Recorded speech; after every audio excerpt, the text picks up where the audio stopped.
The whisper trick. Lowering your voice is not just about volume. It is about changing the physics of attention and the psychology of distance. A whisper is an invitation wrapped as a limitation. It announces, without saying so, that the signal will not come to you. You must come to it. This turns a passive listener into an active one. They lean in, literally, to close the gap the sound cannot cross, and mentally to resolve what their ears cannot easily decode. A whisper, then, is not a smaller voice. It is a different kind of message, one that recruits the listener's effort, curiosity, and sense of intimacy all at once. At the most basic level, the mind is a prediction machine tuned for contrast. It expects speech to arrive at a certain loudness and rhythm. When the pattern breaks, when a voice drops from conversational volume to a hush, the nervous system flags it as notable. This is the orienting response, not a jolt of fear but a sharpening of attention toward the novel. The quiet acts like a dimmer switch on the room, making the single lamp of your voice more interesting than the furniture of everything else. In noisy environments, we usually solve hearing problems by increasing amplitude. The whisper flips the script and makes the brain do the work of filtering. The act of straining to hear increases salience. What you labor to catch, you often remember. The whisper also alters the social contract. Everyday speech follows a set of invisible rules about publicness. Normal volume implies the content is safe for anyone nearby. A whisper violates that norm, and the violation carries a message of its own. It implies selectivity. This is not for everyone. It is for you. Exclusivity changes value. The same words delivered at full volume feel like a broadcast. Delivered close and quiet, they feel like a confidence. People are drawn to the feeling of being inside the circle. The whisper paints a circle around them. Trust is entangled with that circle. Secrets imply vulnerability, even when the content is not a true secret. Lower volume suggests risks someone might overhear. Risk suggests you are letting the listener hold something delicate. The listener instinctively reciprocates by holding the moment carefully. They lower their own voice, reduce their movements, orient their body toward you. This choreography shrinks the physical space, and with it the psychological distance. We like people who make us feel chosen, and the whisper is a small ceremony of choosing. There is also a mechanical intimacy in the sound itself. Whispered speech changes the way air meets the vocal tract. Without the full vibration of the vocal folds, the consonants gain texture. Sibilants and fricatives brush the ear. Recorded up close, these sounds create a sense that a mouth is near your skin. Listeners describe it as presence. In person, proximity adds thermal cues, the warmth of breath, the faint brush of air on the ear that the brain associates with closeness, care, and confidentiality. The body listens with more than ears. If attention is a resource, the whisper negotiates for a larger share by offering a trade. I will reduce my output if you increase your input. Psychologically, this trade is appealing because it restores agency to the listener. Instead of being pushed back by a loud voice, they decide to come forward. Autonomy is preserved, and with it, dignity. People resist what feels imposed. They cooperate with what feels invited. A whisper invites. Contrast is key. A constant whisper is not a trick, it is a style, and it quickly becomes the new normal. The effect lives in the drop, not the baseline. When a voice glides from ordinary volume into a hush at the hinge of a sentence, the ear marks that hinge as important. The brain asks, why the change? And answers, because this part matters. In this way, the whisper functions as punctuation without ink, bracketing a phrase in attention. The silence around the hush is part of the signal. It frames the words as if with glass. A whisper also coaxes cooperation through effort. Cognitive effort can feel like friction, but when the reward arrives, when the elusive words resolve into clarity, the brain pays itself with a small surge of satisfaction. It's solved a puzzle. We tend to like what we work for, not just what we receive. By asking the listener to lean, to focus, to filter, you give them a little victory. The pleasure of catching the words blends with the content of the words, and the message acquires a halo. The technique contains a paradox worth respecting. It is powerful precisely because it can fail. In a loud room with too much competing noise, a whisper is not intimate, it is inaudible. With a listener who has reason to distrust you, a whisper is not a confidence, it is a scheme. Deployed at the wrong moment in a conversation that calls for clarity and authority, it can read as evasive. The force of the whisper comes from its alignment with context-sensitive topics, reflective moods, small physical spaces, moments that deserve a softer hand. When aligned, it feels like care. When misaligned, it feels like withholding. Ethically, the whisper is not a weapon. It is a way of weighting meaning. What makes it feel respectful rather than manipulative is intention. If the content is truly gentler, personal, or complex enough to warrant closeness, the lowered voice tells the truth about it. If the goal is merely to force compliance by manufacturing intimacy, people notice in their bones. The body has its own lie detector. The skin reads pushiness, even when the ear hears softness. There is a temporal dimension to whispered words stretch time. People slow down when they lower their voice, both to maintain articulation and to give the listener room to catch up. The micro-pauses between phrases become little platforms where the mind can stand and look around. In those gaps, meaning consolidates. The listener is not just hearing, they are co-constructing, filling in, predicting. Co-authorship feels good. The moment belongs to both of you. All of this lives alongside a simple animal fact. Quiet signals safety. Loud sounds demand orienting because they can imply danger. Soft sounds usually occur when there is no threat. A whisper can calm as it captivates, producing a low arousal state that is, paradoxically, highly attentive. This is one reason people fall asleep to whisper-heavy audio. The nervous system relaxes even as the mind focuses. Calm attention is a rare state. The whisper can be a doorway into it. Technology can amplify these effects rather than flatten them. Close microphones exaggerate breath and proximity, creating an auditory illusion of nearness even across continents. In digital spaces, where most speech is compressed and smoothed, a sudden hush retains texture. Listeners wearing headphones experience the voice as if it were inside the head, bypassing the room. The brain treats location cues seriously. A voice that seems inside the perimeter of the self feels more personal than one arriving from far away. Seen from above, the whisper trick rests on 5 pillars that interlock. Contrast that alerts the prediction system, exclusivity that flatters, proximity that signals trust, effort that deepens processing, and calm that sustains attention. None of these pillars are exotic. Each is a simple human lever. Together, they turn a small mechanical change in sound pressure into a change in relationship. The words do not merely reach the ear, they arrive in the listener's sense of self. The elegance of the whisper is that it organizes behavior around a quiet center. Faces tilt, bodies lean, breaths match. The room draws in on itself, and the conversation becomes a narrower beam of light where meaning is easier to see. It is not a spell, and it does not belong to the naturally soft-spoken alone. It is a choice point available to anyone who understands that attention is not seized only by being louder, faster, bigger. Often, it is given to the one who dares to be small. So you lower your voice at the moment the truth needs gentleness. You let the air carry fewer decibels and more intention. You trust the listener enough to make them work for it. You leave a little space after the important part and watch their eyes as they lean closer, not because you commanded them, but because a quiet word created a gravity they chose to fall toward. That is the heart of it. The whisper does not drag attention, it attracts it. The door-in-the-face trick. Imagine a door that is designed to be shut in your face. You knock, you make a request that is too large, too costly, too inconvenient, and the answer is almost guaranteed. No. The door swings toward you and stops with a firm edge of refusal. That moment looks like failure on the surface, but it is actually the first half of a two-step rhythm. As the door closes, you retreat not completely, just enough, and you ask for something smaller, closer to what you truly wanted all along. Now the second request is bathed in the afterglow of the first. It feels lighter by comparison, more reasonable, more humane. The very act of refusing primes the mind for acceptance, and the no you earned becomes the soil for a yes. What makes this work is not a single trick, but a braid of forces that tug on human behavior. The first strand is perceptual contrast. The mind does not judge size or burden in isolation. It compares. A mountain looks taller next to a valley than it does on a plateau.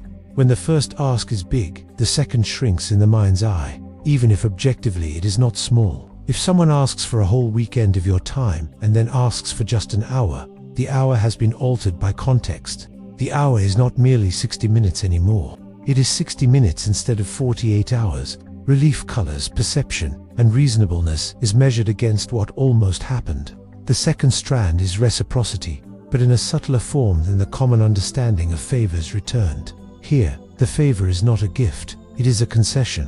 When you back off from your initial demand, you signal flexibility, a willingness to meet in the middle. The other mind senses that movement and feels an urge to move as well.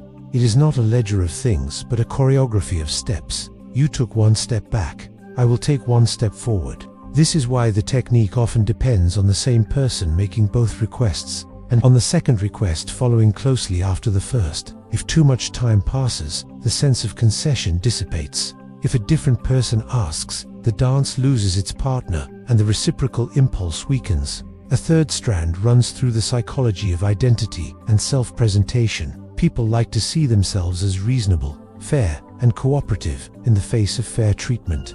When they say no to something oversized and then encounter a more modest appeal delivered with humility, they are offered a way to repair the minor tension that refusal can cause.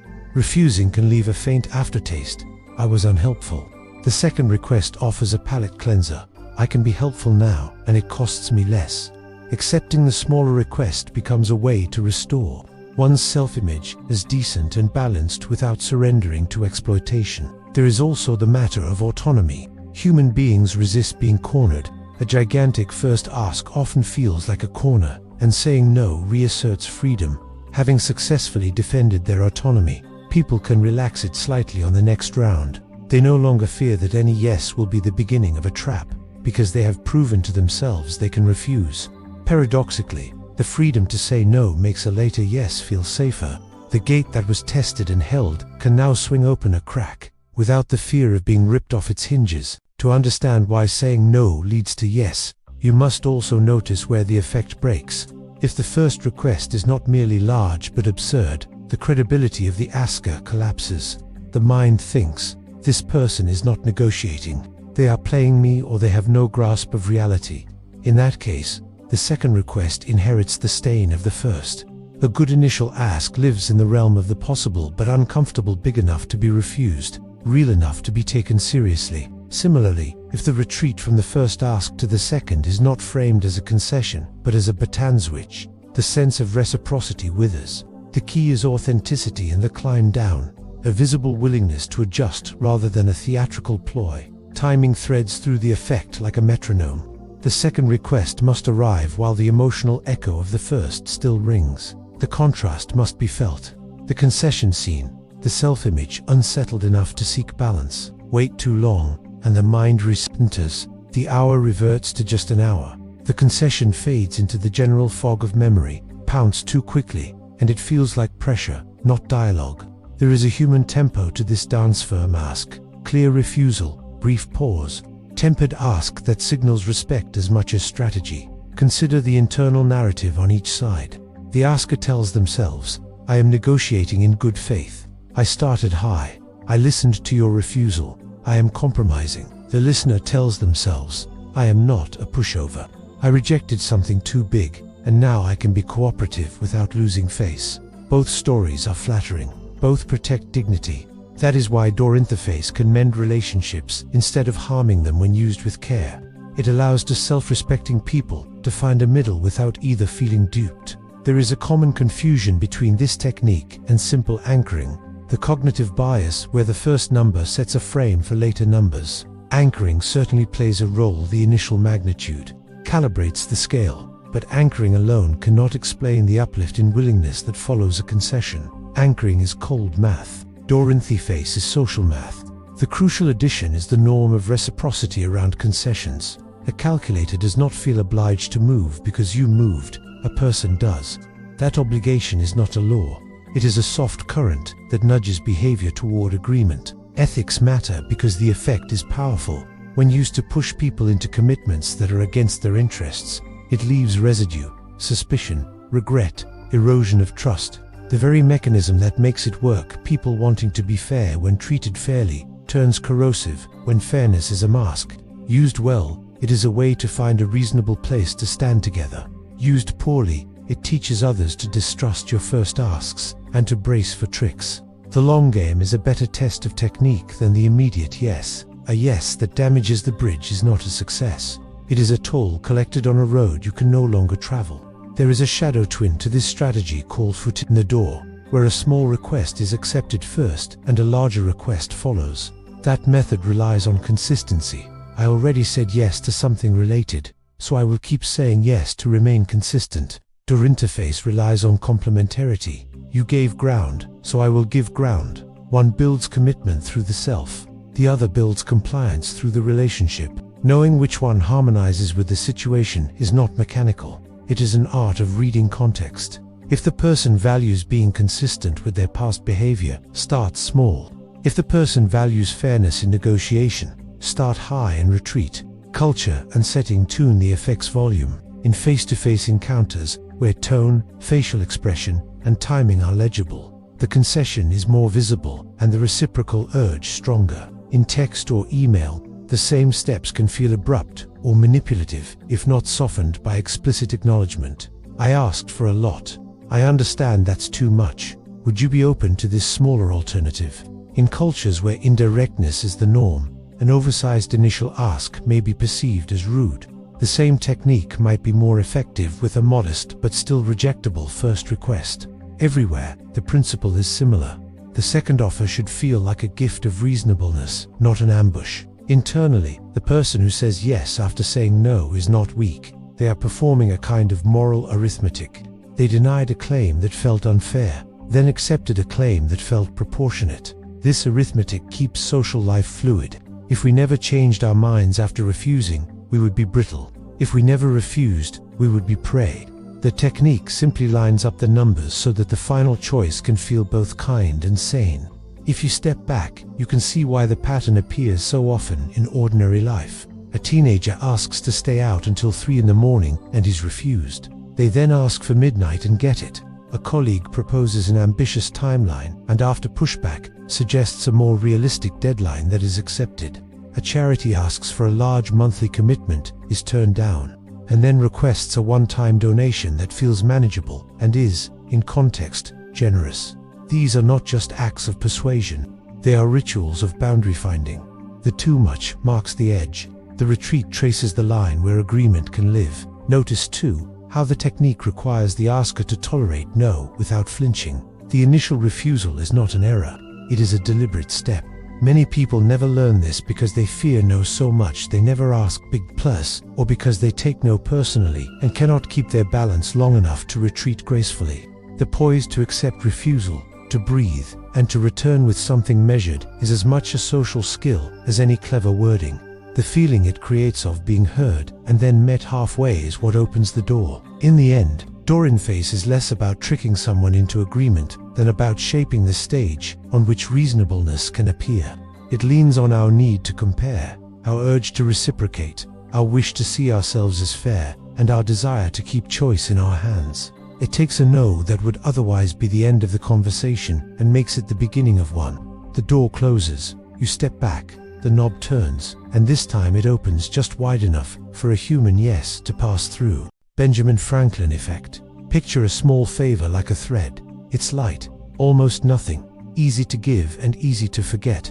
But when someone offers that thread to you, lends a book, gives you a ride, shares a lead, forwards your work to a friend, something subtle happens in the mind that offered it.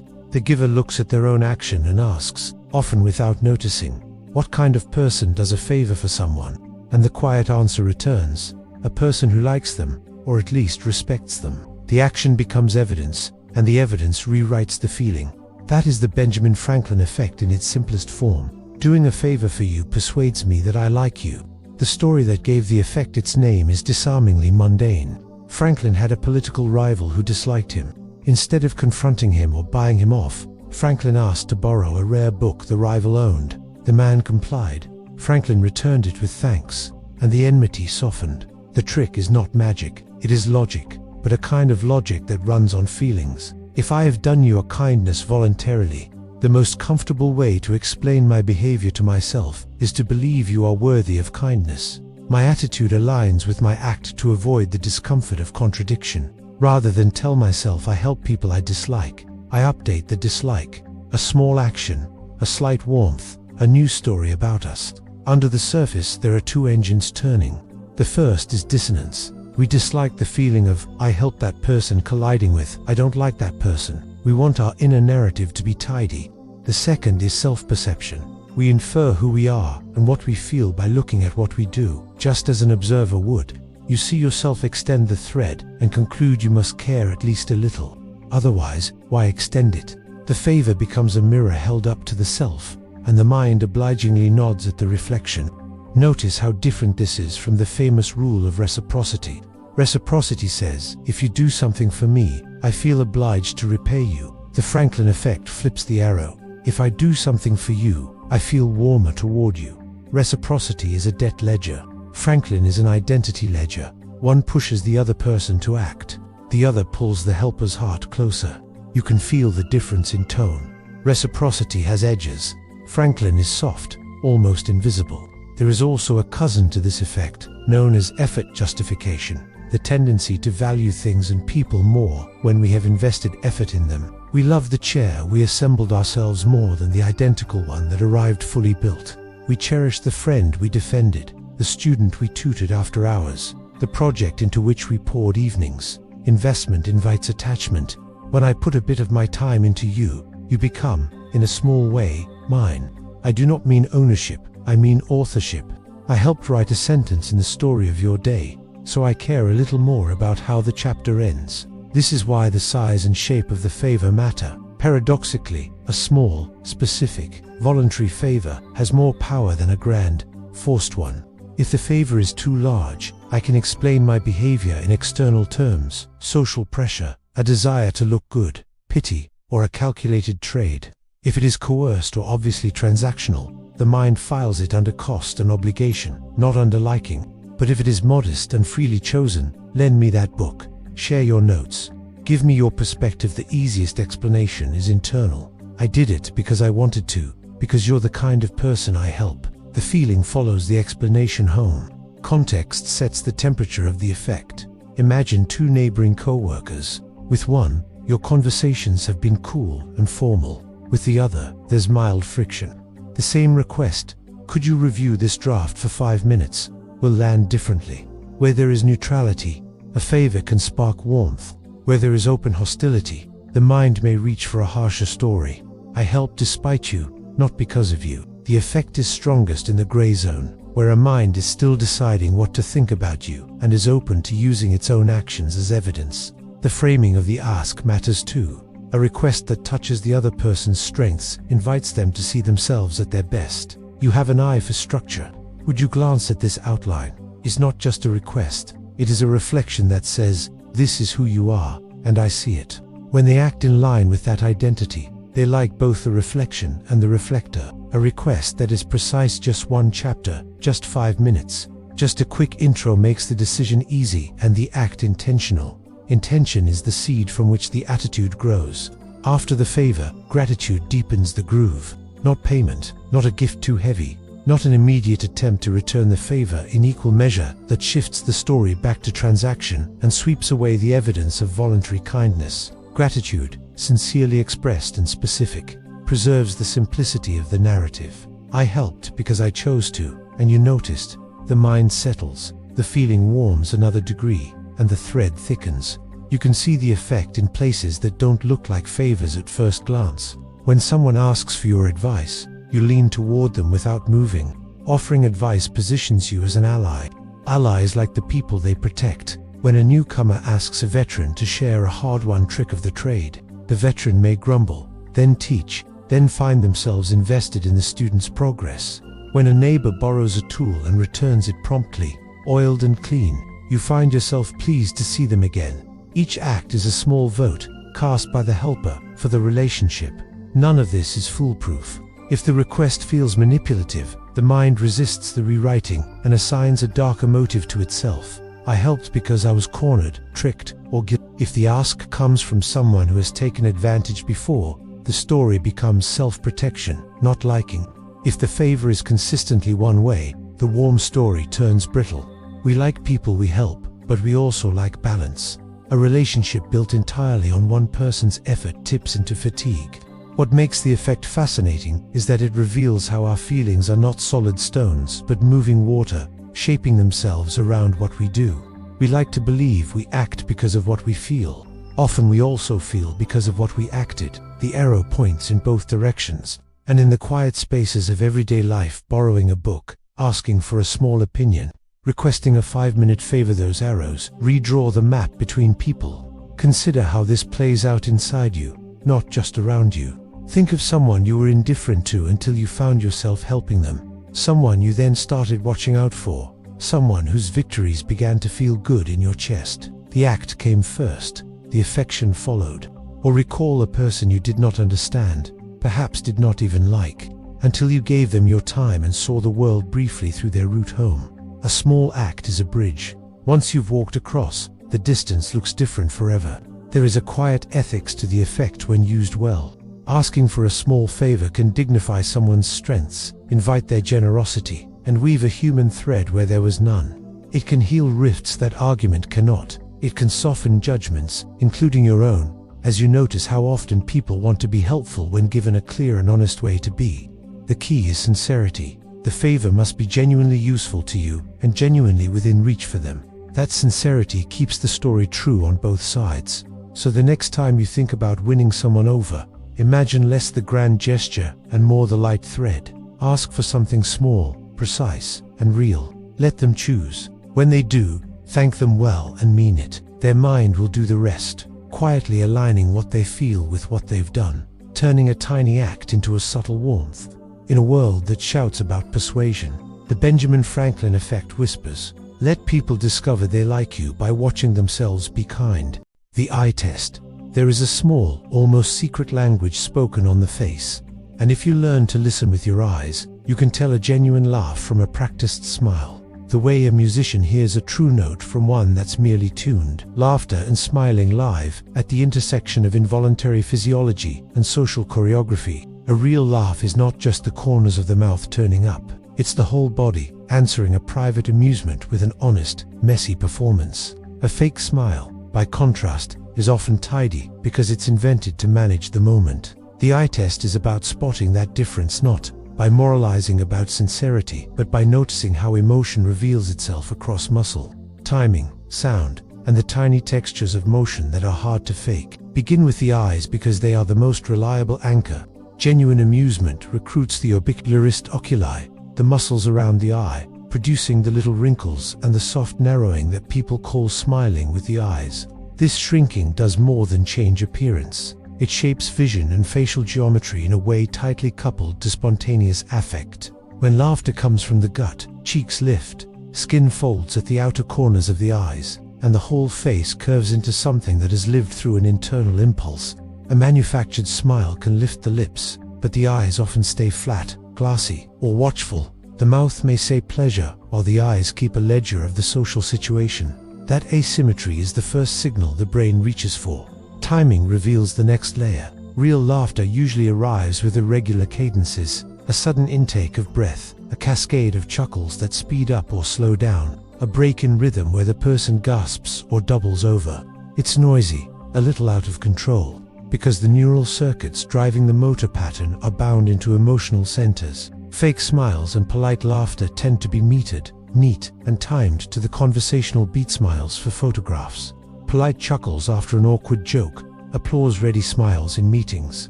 Listen for those micro-variations, a laugh that begins before the verbal punchline, that overlaps breath, or that causes visible changes in posture, is much more likely to be spontaneous. Voice and breath are part of the same signature. Genuine laughter engages the diaphragm and alters breathing patterns. It produces vocalizations that vary in pitch and involve throaty bursts. Fake laughter often sounds flatter, more even, as if someone is intentionally shaping the sound to fit social norms. If the laugh includes an unexpected vocal break or an audible exhale that lifts the chest and relaxes the shoulders, it has the physiological footprint of amusement rather than performance. Look for whole body congruence. Emotion is expensive and messy. Authentic amusement loosens tension across the torso, shoulders, hands. People tilt forward, sometimes touch their face, and often make spontaneous gestures. Fake smiles, in contrast, are frequently confined to the mouth, because controlling a single facial expression is far easier than coordinating an entire posture. A smile without accompanying relaxation in the neck, a natural head tilt, or a reciprocal gesture is suspiciously polite.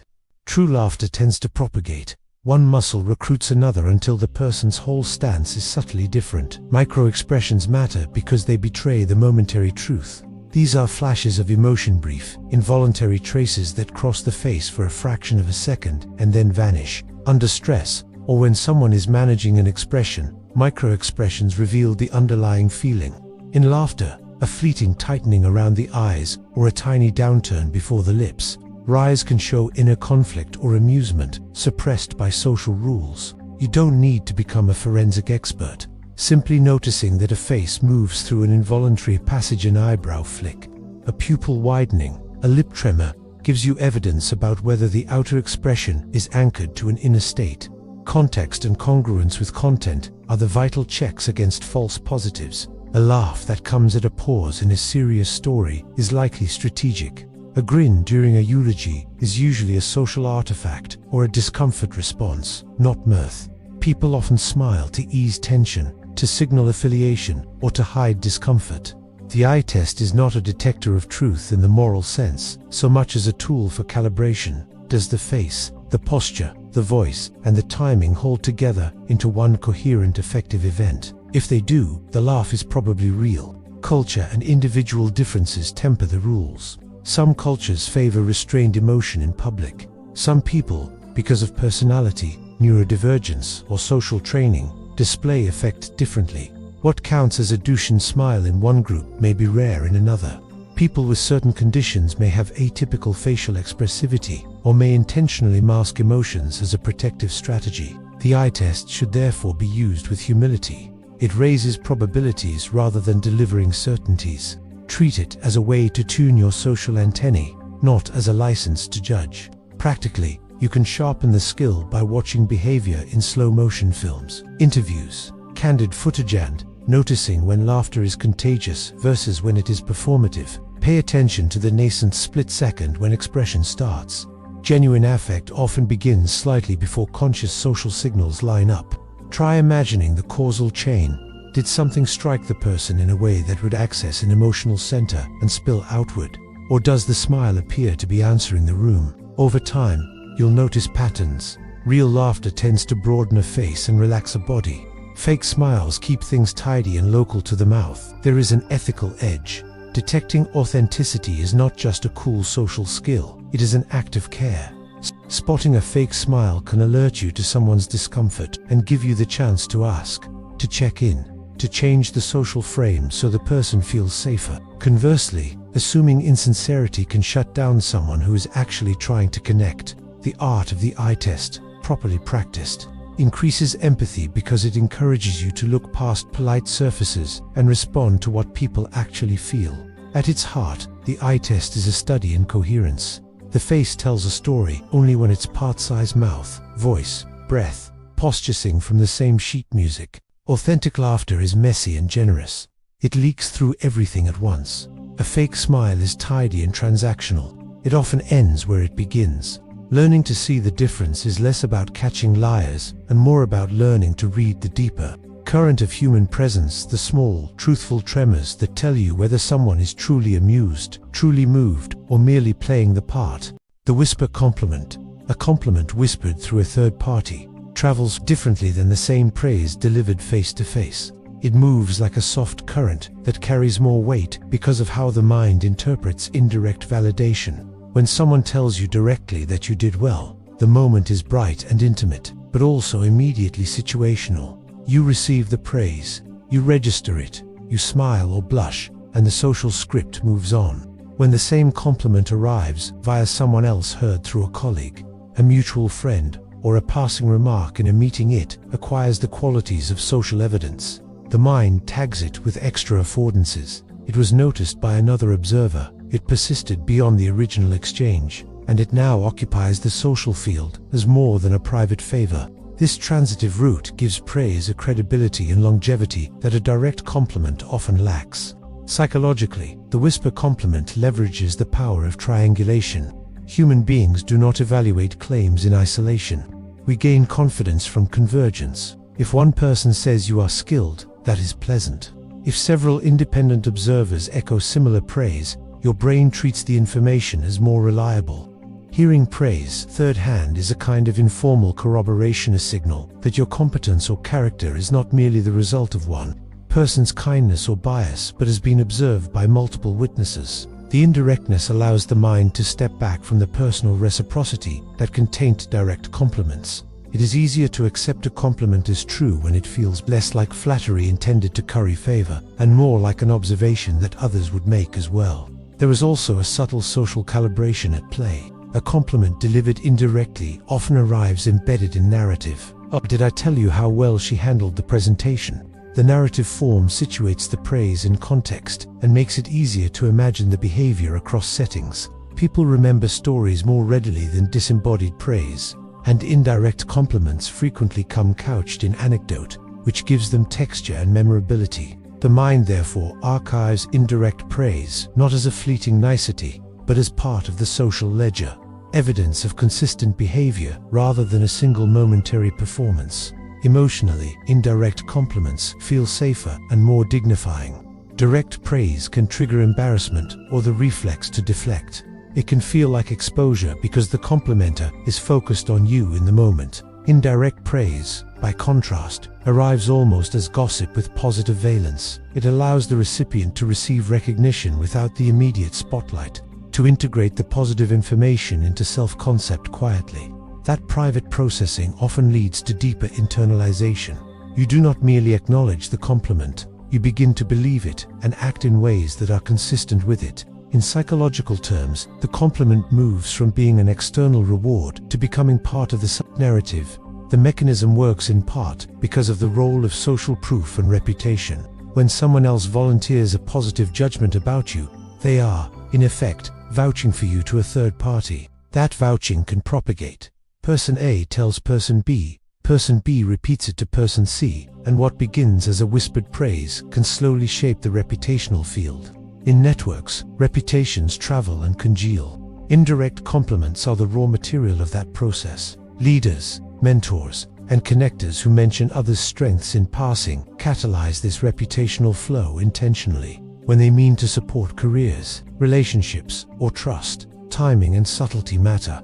A whispered compliment that feels staged or obviously strategic loses the quality that makes it powerful. If the audience suspects the praise is being massaged to produce a particular outcome, promotion, favor, or alliance, the credibility evaporates and the effect reverses into cynicism. The compliment must feel natural, an unsolicited corroboration, or at least a sincere and contextually appropriate aside. When that happens, it bypasses defensive filters and lands as evidence rather than artifice. Culture and context moderate the effect. In some cultures where direct praise is awkward or even frowned upon, indirect compliments are the primary currency of recognition.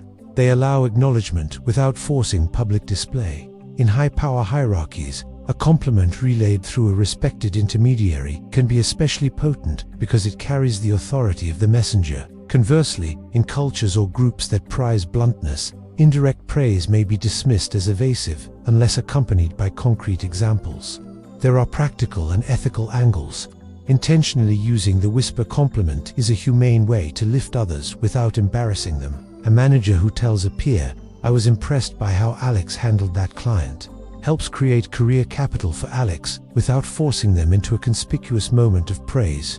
A teacher who mentions a student's insight to another faculty member broadens recognition in ways that can open doors, but the tactic must be used with integrity. Using indirect praise to manipulate perceptions or to curry favor for someone unfairly undermines trust when the truth emerges. The power of the whisper compliment depends on its perceived authenticity. Once that perception is compromised, the social currency degrades quickly. Finally, the whisper compliment reveals something gentle about human social life. We often value the quiet echoes of praise more than the bright flashes. The indirect compliment aligns with a preference for recognition that does not demand spectacle.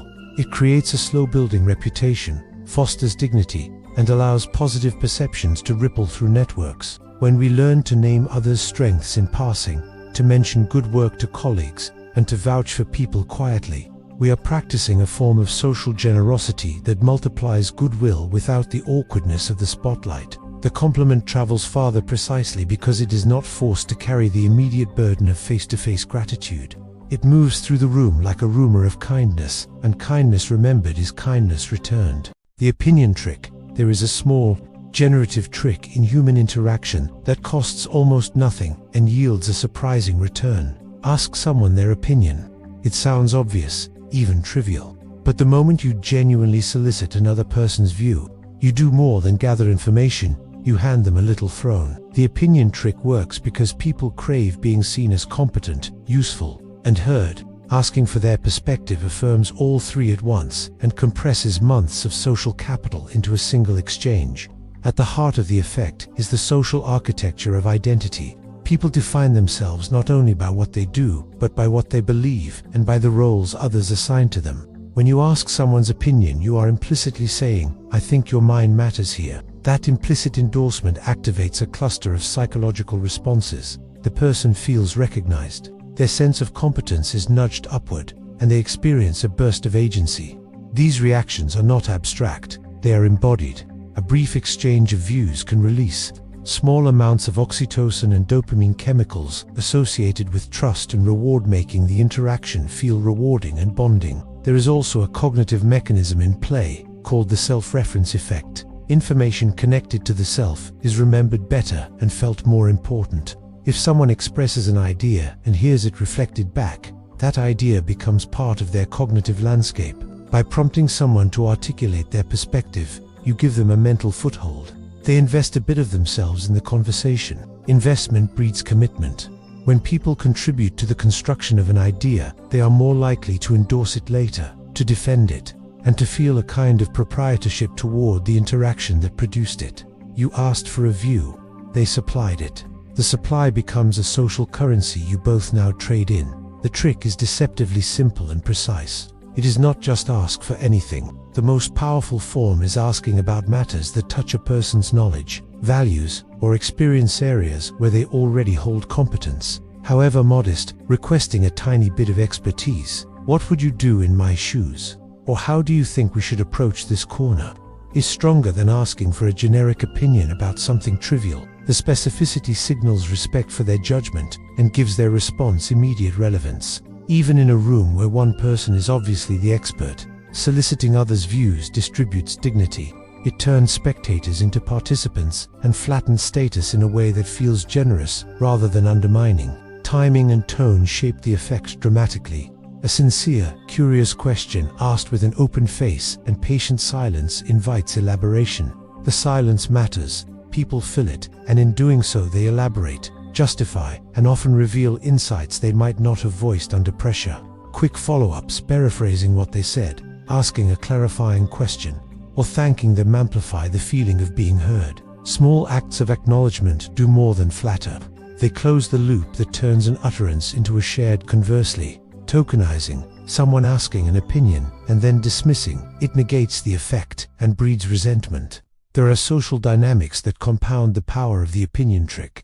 Reciprocity is one. When you solicit and value a view, people feel an implicit obligation to respond positively in future interactions. Commitment and consistency kick in.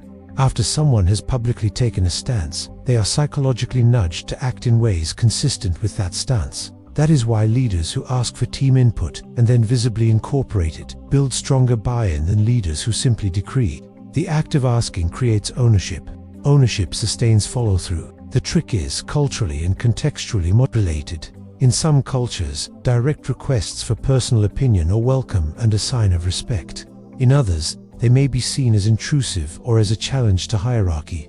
In high-powered distance settings, asking a junior person their view might be empowering, or it could put them in an awkward position if speaking up risks social penalty. Sensitivity to context means asking in ways that preserve dignity and safety. Frame the request as optional, give people an easy out, or invite private feedback when group settings are risky. Because the opinion trick is so effective, it tempts misuse. Flattery, masquerading as solicitation, asking for an opinion you never intend to conceal is manipulative and corrodes trust. Similarly, mining someone's expressed views for leverage without reciprocation turns generosity into exploitation. Ethical use requires genuine curiosity and the willingness to be influenced. If you are asking only to create compliance or to manufacture goodwill, you will get a short-term gain and a long-term cost. People detect performative interest. The body and voice betray inauthenticity faster than words do. Applied well, the trick appears everywhere.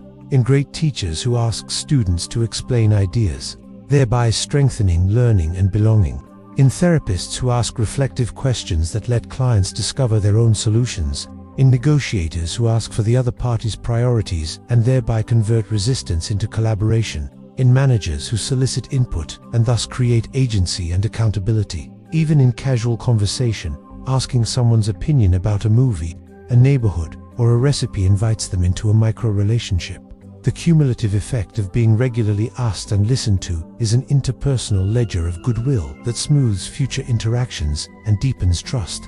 There is a strategic subtlety to harnessing the trick without manipulation. Make the ask narrow, relevant, and revocable. Ask someone to weigh in on a specific choice rather than to define a whole project. Let them know their input is advisory, and that you will explain how you use it. Then, if you act on their suggestion, acknowledge it later.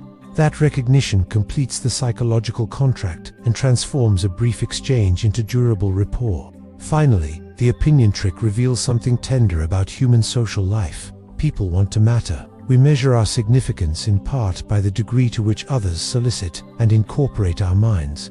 When you ask someone's opinion and listen as if it matters, you enact a small ecology of dignity. It is inexpensive, humane, and often transformational. Asking well is, in effect, giving someone a tiny but meaningful place to stand. The why illusion. Picture someone in a conversation asserting they know why a particular thing happens. Polity works. A gadget fails. A social trend spreads on. Their voice is steady, confident, full of the ease that comes from repeated retelling. Then, almost casually, you ask them to explain, not to summarize, but to walk you through the mechanism. Why exactly does that policy change behavior? How specifically does the gadget break? What chain of events produces the trend? Watch their face. The calm blinks, the confident phrasing thins into gestures and metaphors. That moment when because turns into a pause. Where the why illusion lives, people feel they understand more than they do. When pressed to make the inner machinery visible, their knowledge evaporates into shallow glosses, metaphors, and moral labels. The psychological architecture behind this is compact and elegant. At base is the illusion of explanatory depth, the tendency for people to overestimate their grasp of how things work. We store summaries, labels, stories, slogans, and those summaries feel like knowledge because they are easily retrievable. A phrase like market incentives, or because of culture, is cognitively cheap. It stands in for dozens of processes and is pleasant to use. Fluency, how easily an idea comes to mind, gets misread as mastery. The mind confuses the ease of retrieval with depth of understanding, and so the speaker experiences a confidence that collapses as soon as specifics are requested. Asking why exposes this collapse because why demands causal specificity. It is one thing to hold a verdict, this is unfair, and another to map the causal chain that produces unfairness. Who does what, under what constraints, with what incentives, and with what unintended feedback loops. Shallow answers often replace causal chains with teleology, it's just what happens. Moral labels, it's wrong. Or simply higher-level boxes, power dynamics, that feel explanatory but do not unspool into mechanisms. The why question is a probe that forces the mind to move from associative shorthand into procedural sequence, and that shift separates genuine understanding from polished opinion. Several cognitive shortcuts make this separation fraught. Heuristics, mental rules of thumb. Let us act without thinking through every causal step. They are adaptive. If you had to rebuild the plumbing of your house before deciding to flush the toilet, daily life would be impossible. But those same heuristics create brittle knowledge. Confirmation bias prefers evidence that fits our narrative, leaving gaps unexamined. Motivated reasoning dresses motives in plausible-sounding rationale. We form reasons post hoc that align with our desires and identities, and source amnesia erodes the memory of where we learned an explanation in the first place, making second-hand hearsay feel like first-hand comprehension. When why asks for the scaffolding behind the facade, these shortcuts are the places where the structure is weakest. There is also a linguistic trick that cushions shallow thinking. Causal language is slippery. Words like because, due to, and for can be tacked onto statements without committing to causal depth. They behave like elastic connectors that make a sentence sound full-bodied. Someone can say people act that way because of incentives, and, unless pressed, never specify which incentives, how they operate, or why they outweigh competing forces. Rhetoric wins by sounding complete, while skirting the work of explanation. Social dynamics make the why illusion socially sticky. Admitting ignorance has costs: reputational, relational, emotional. People prefer to appear coherent in a group conversation rather than hand the floor to uncertainty. So the pressure to produce an explanation, even a shallow one, is strong. Moreover, social identity colors the kind of shallow answers given. If a belief is tied to a partisan identity, the why will be framed in identity-firming terms rather than mechanistic analysis. The result is not just individual error, but collective glossing over complexity. The empirical consequences are visible everywhere.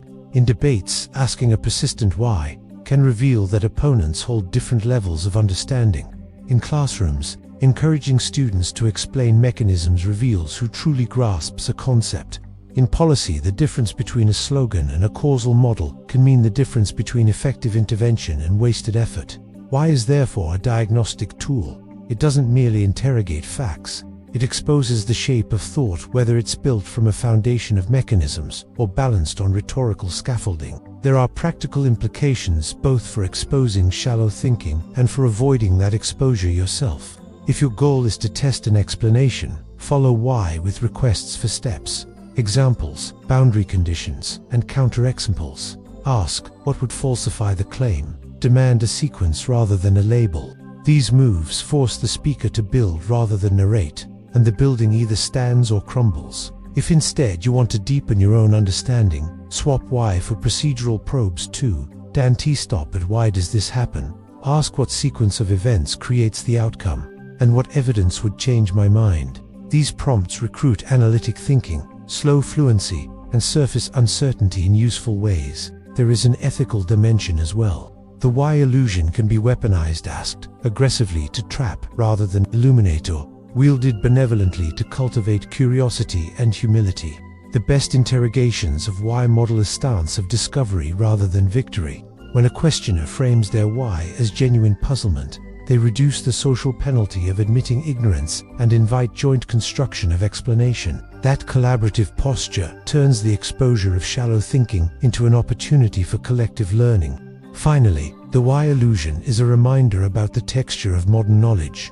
We live in a world of summaries and syntheses, news headlines, executive summaries, thread-length explanations that encourage fluency over depth. That is efficient and often necessary, but it also means that many of our convictions are built on surface structures. Asking why is uncomfortable precisely because it forces us to carry the cognitive burdens that civilization has outsourced to experts and institutions. It asks us to stop trusting the label and to examine the mechanism.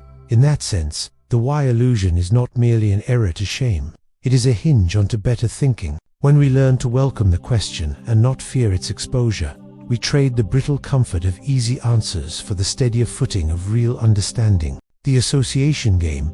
People do not store others as isolated facts the way a file cabinet stores names and dates.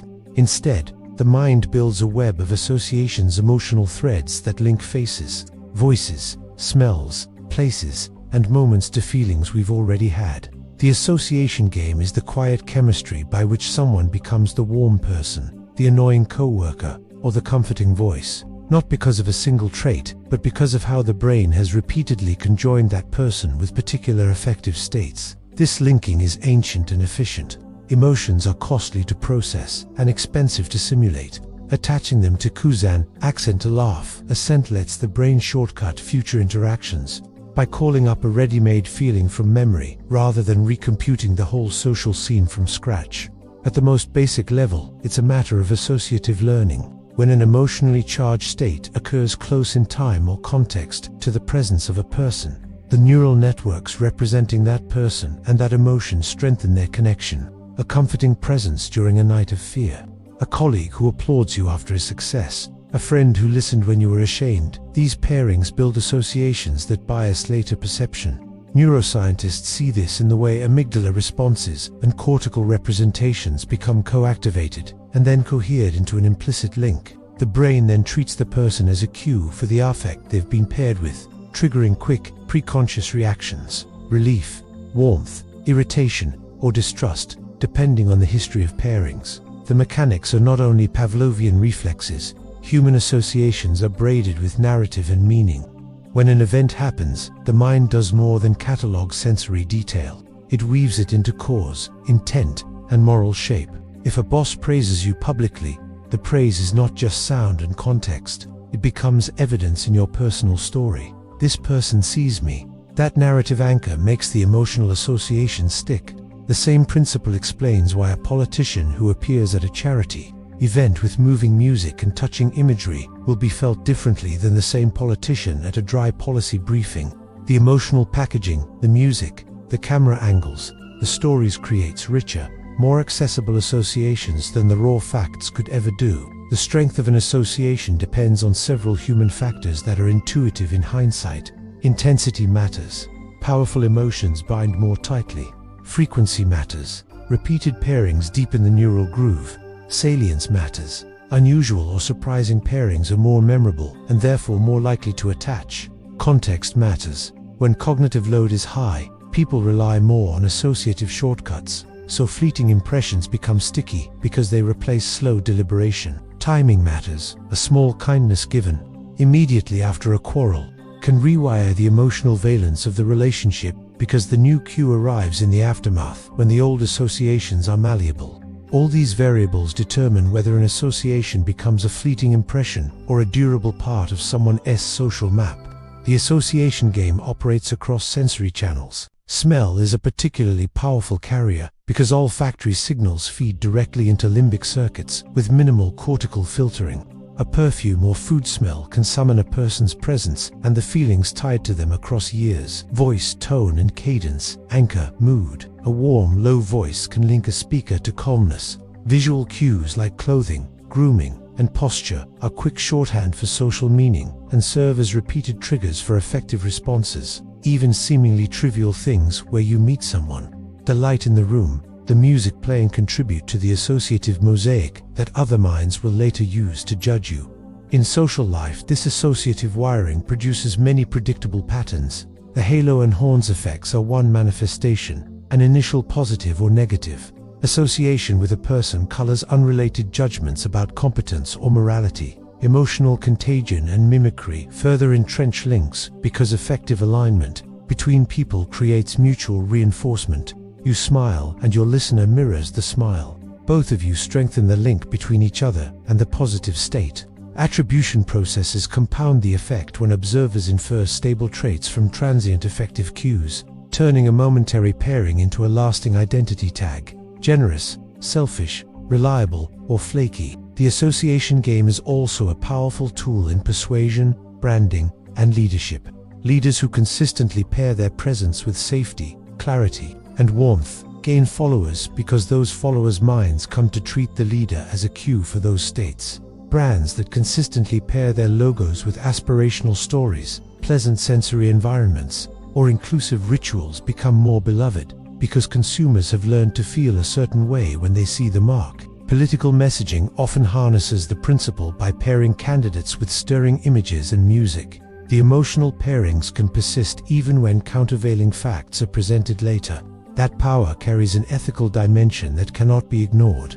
Associations can be used to heal. Therapists deliberately create safe relational cues that, over many sessions, reduce anxiety in clients. Mentors can become anchors of confidence for mentees by repeatedly pairing praise and constructive challenge in supportive contexts. But associations can also be weaponized. Manipulative actors create false impressions by repeatedly pairing a harmful actor with comforting music, or by staging emotional spectacles that substitute feeling for substance. The association game amplifies what is felt, not what is true, so it can create durable goodwill for shallow practices or bitter contempt for minor mistakes. Undoing associations follows the same law that creates them. Counter-conditioning requires repeated, salient repairing with the opposite effective valence. Consistent, small acts of reliability can gradually override suspicion. Cognitive reappraisal helps by adding a narrative frame that explains prior pairings in new ways, converting an accidental misstep into a forgivable anomaly. Transparency and time are allies. Honest explanation and repeated positive behavior give others new data to forge different links. The process is slow because associative networks are efficient precisely because they save cognitive energy. They will not be rewritten lightly. One consequence of the association game is a practical humility about first impressions and situational effects. People are not simply responding to who you are in some essential sense, but to the network of feelings they have learned to attach to you. That means influence is not merely about being authentic in the moment, but about curating the repeated, emotionally coherent experiences others have with you. It also means that interpersonal repair and reputation work are long-term, projects of consistent effective pairing rather than one-off proclamations. The association game explains why a small kindness delivered at the right moment can convert an adversary into an ally, why a scent can summon an ex across years, and why a brand jingle can make a product feel indispensable. It explains the odd stickiness of emotion-laden memories and the fragility of judgments made under fatigue. Understanding this quiet psychology does not turn human beings into predictably programmable objects. It simply reveals that feeling and memory are intertwined in ways that shape how we attach to one another. To move through social life with skill and care is to notice the patterns you are weaving in others. Means to be mindful of the moods you bring, and to accept responsibility for the associations you cultivate, because people will not just remember what you said, they will feel what you were when you said it. The story effect. There is a peculiar economy of the mind in which facts are coins that melt, and stories are coins that keep their shape. Facts arrive as isolated atoms, dates, numbers, discrete statements that the brain stores awkwardly, if at all. Stories arrive as webs, agents, motives, sequences, and consequences woven into patterns that the mind was built to follow.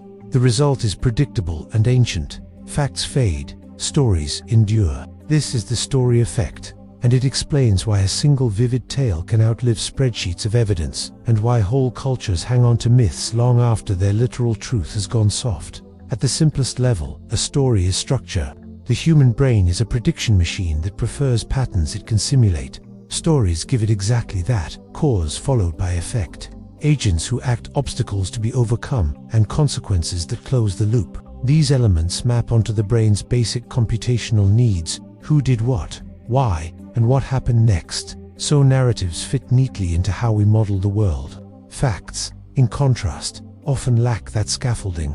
A statistic without context is a floating datum. It generates no dynamic simulation, and therefore calls for little sustained cognitive processing. The brain files it away as inert detail, because there is nothing in the information that invites forward modeling. Memory research makes this mechanical difference clearer. Our minds store two kinds of traces: gist and verbatim. Verbatim traces the exact wording.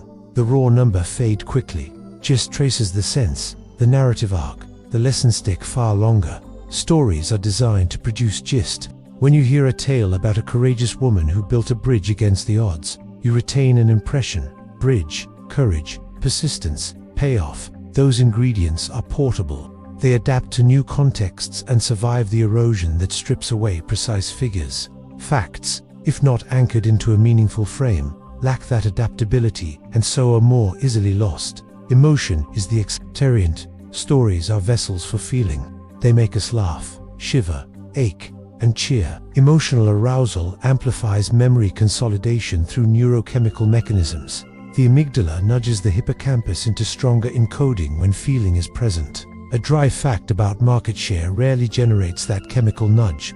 A story about a small shop that refused to close, that struggled through a storm and reopened with the sign askew and the owner smiling, floods sensory and affective channels and therefore becomes biologically privileged.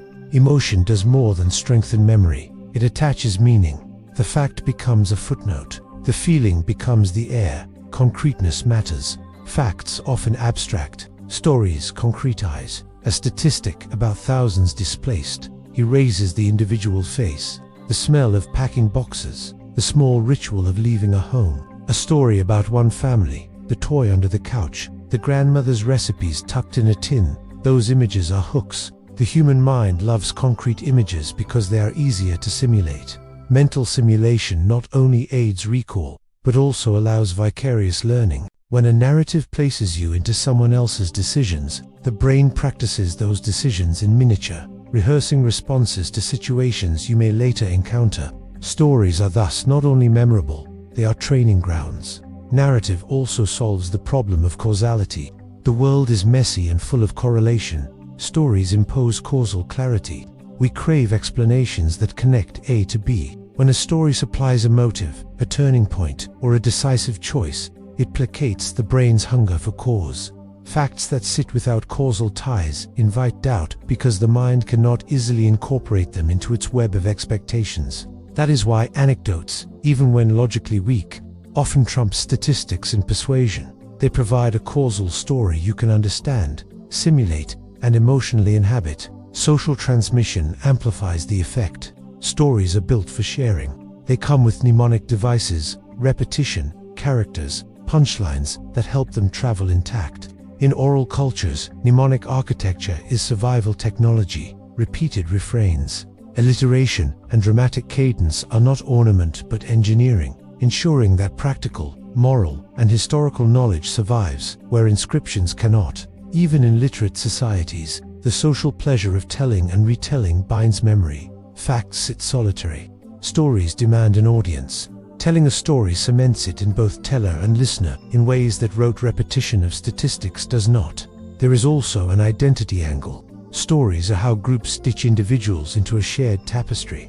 Origin myths, founding tales, and family stories do not primarily convey literal truth. They transmit values, roles, and a sense of belonging. The cognitive reward of belonging is powerful. The brain prefers narratives that support communal identity because that preference historically correlated with safety and mutual aid.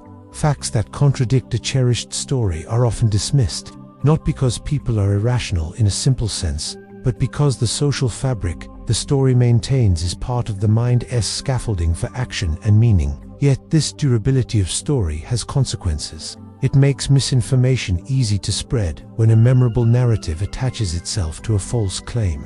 A single vivid anecdote can outweigh many corrections, because corrections often lack the narrative engine that carries the original falsehood. This asymmetry is why fact-checks struggle and why debunking efforts must learn to tell corrective stories, rather than merely supplying counterfacts. Persuasion, education, and public discourse cannot ignore the story effect. They must work with it, not against it. Understanding the story effect points to practical prescriptions, without turning the mind into a manipulative toolbox. If you want truth to endure, wrap it in narrative. Facts gain traction when embedded in concrete stories that supply cause, character, and consequence. If you must correct a false narrative, do not merely deny, offer an alternative tale that explains, resonates emotionally, and supplies a memorable image or line. In teaching, begin with a story that frames the fact, then unpack the data as part of the narrative's logic. In persuasion, prefer vivid examples that exemplify broader patterns over sterile charts alone.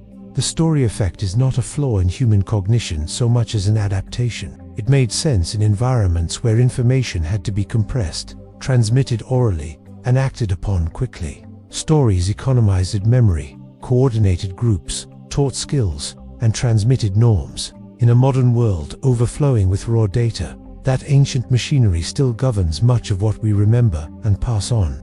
Facts can be made to last, but they often require a companion, an image, a character, an arc that invites the mind to simulate and feel. So when you think about what will be remembered from a conversation, a lecture, or a campaign, imagine not the neat slide of statistics, but the one person who stands in the center. The single decision that turned the tide, the tiny detail everyone repeats. Those are the fulcrums. Facts disappear unless you give them the body of a tale to inhabit. Stories do not merely carry meaning, they become the architecture of memory itself, the mechanisms by which facts are translated into lived knowledge that endures.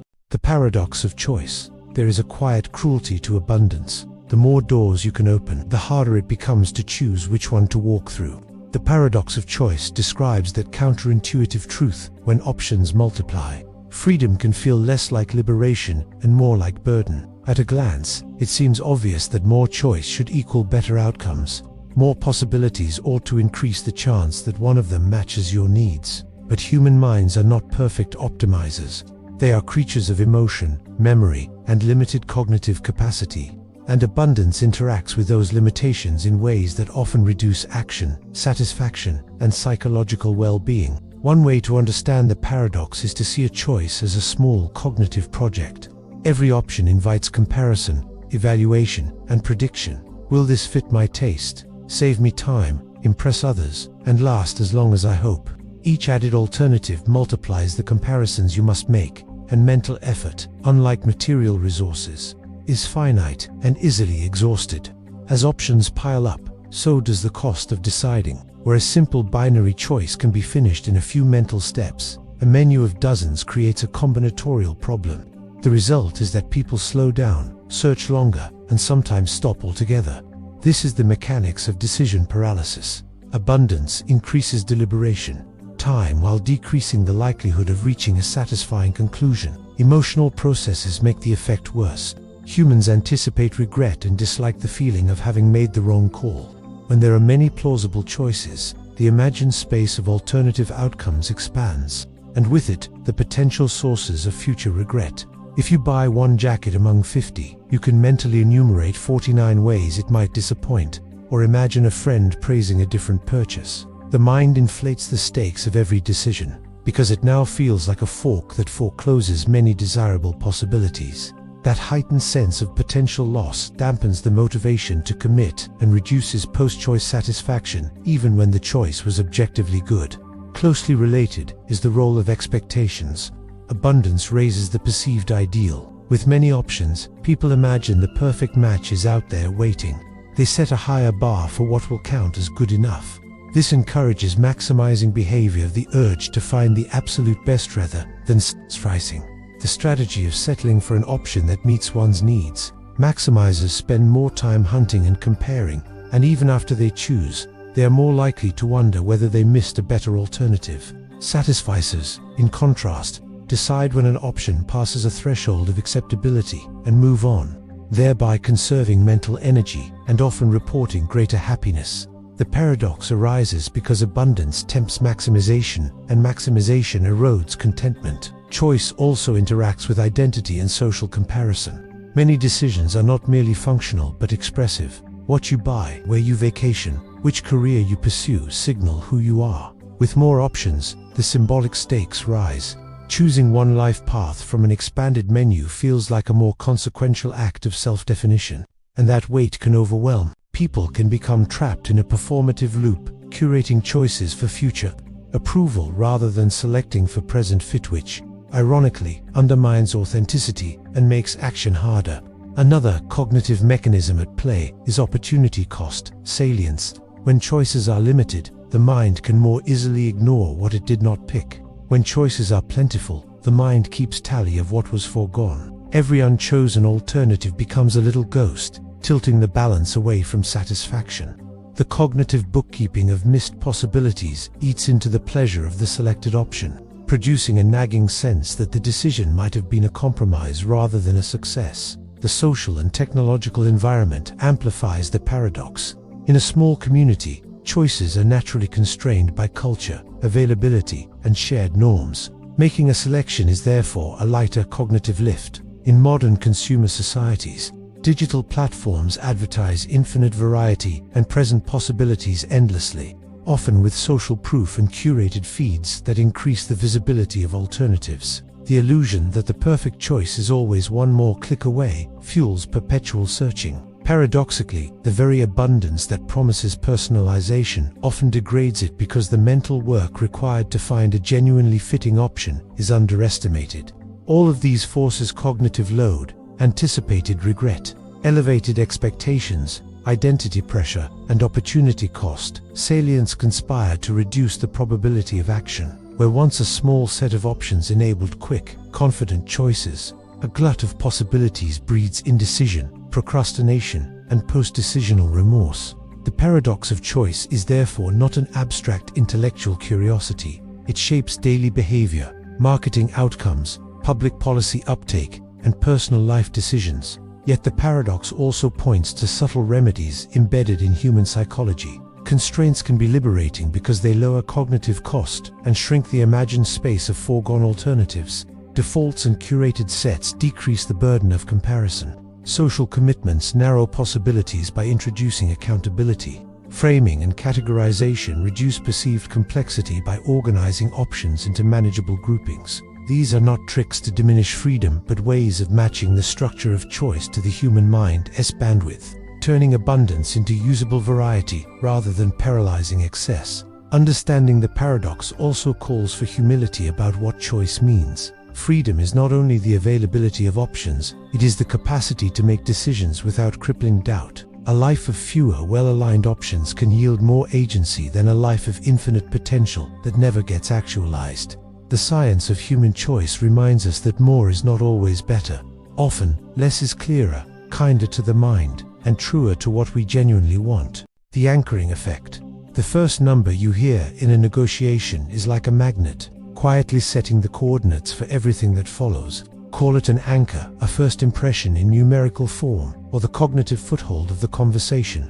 Whatever name you give it, the effect is the same. People tend to start from that point and then adjust, but they rarely adjust enough. The anchoring effect is the reason the opening offer often determines the shape, tone, and eventual outcome of a deal, and why the person who moves first usually controls the frame of the discussion. At a basic cognitive level, the mechanism is simple and surprisingly stubborn. When faced with uncertainty, the brain does what brains are built to do. It uses available information as a starting point, and then modifies from there. That starting point, the anchor, becomes the mental yardstick. Adjustment is typically intuitive rather than analytical, and because cognitive effort is costly, those adjustments are frequently insufficient. The result is systematic bias. Subsequent estimates, judgments, and concessions cluster nearer to the anchor than they otherwise would. The anchor does not have to be correct, relevant, or even plausible to work. It merely has to be introduced. People incorporate it into their mental calculus and treat it as if it were a meaningful reference. The effect is also social and pragmatic. The first offer implicitly communicates not only a number but a signal about expectations, norms, and intentions. An ambitious opening offer declares confidence and stakes. A modest one signals caution or humility. The recipient interprets the anchor as informative about what counts as reasonable within this interaction. That interpretive frame shapes how they evaluate alternatives and how far they feel comfortable moving. Anchors, therefore, do more than bias arithmetic. They create a shared context that orients both parties' perceptions of what is fair, realistic, or possible. Anchoring is everywhere because it exploits basic heuristics: pricing, salaries, court settlements, real estate, fundraising asks, product discounts, hourly rates, even people's estimates of historical facts. Anchors slip into all of them. The first number offers cognitive relief. Now there is a scale to use. Marketers exploit this by showing an inflated original price beside a sale price, so the discount looks large. Negotiators exploit it by opening high or low to make concessions feel like conciliations. Even arbitrary anchors, a random digit spun on a wheel, have been shown to influence judgments, revealing how automatic and pervasive the anchoring impulse can be. Understanding the effect gives you tactical tools. If you can move first, you can set the tone. Offer a credible but favorable anchor that shifts the negotiation space toward what you want. Being extreme can be effective because it stretches the scale and makes a reasonable middle feel like a concession. But there is art to it. An outlandish anchor can backfire if it destroys credibility or provokes anger. The best anchors are assertive yet defensible. They signal confidence without closing off dialogue. If you are the one receiving an anchor, there are several practical defenses. One is to consciously re-anchor. Introduce your own number early to compete for the frame. Another is to slow down and force analytic thinking. Ask for time to evaluate, request objective data, or reframe the problem with independent benchmarks. Bringing external standards into the conversation market, comparables, third-party valuations, documented precedents, dilutes the psychological pull of an arbitrary starting figure. You can also call attention to the anchor itself. Asking how someone arrived at that number, or asking them to justify it, moves the talk from intuition to evidence, which reduces reliance on the initial cue. Silence, oddly, can be powerful too. Refusing to respond immediately prevents the anchor from being mentally absorbed and gives you space to construct a counterframe. Anchoring is not magic that always wins. Its strength depends on context, expertise, and the availability of objective information. When the counterpart is highly informed, when transparent data are abundant, or when norms about fairness are clear, the anchor's gravitational pull weakens. Similarly, when people are motivated to think hard rather than quickly, they adjust more fully. That's why preparation matters. The better your information, pattern and framing, the less likely you are to be dragged by an arbitrary opening. There are ethical dimensions worth noting. Because anchoring nudges people in subtle ways, it can be used either to create mutually beneficial outcomes or to manipulate. A skillful negotiator can anchor in ways that open constructive possibilities and speed resolution. A less scrupulous actor can use anchors to coerce concessions that undermine the other party's interests. Transparency, fairness, and long-term relationship thinking should temper the zeal to exploit first-mover advantages. In many real-life settings, preserving trust is more valuable than squeezing an extra percentage point from a single deal. What makes the anchoring effect especially intriguing is how it reveals the architecture of human judgment. We are neither wholly rational computers nor helplessly gullible creatures. We are pattern-seeking, efficiency-minded organisms that use cues, context, and convenience to make decisions. Anchors are simply one of the most reliable cues available in social exchange. Learn to see them, set them when you can, and counter them when you cannot. The first offer frequently wins, not because it is inherently right, but because it quietly shifts the map everyone uses to navigate the negotiation. Recognize the map, and you reclaim more of your route. The public promise. There is something almost theatrical about making a promise in public. When you announce an intention aloud, whether to a single friend, a room full of colleagues, or a scrolling social feed, you are not merely conveying information, you are performing an act that alters the psychology of the goal itself.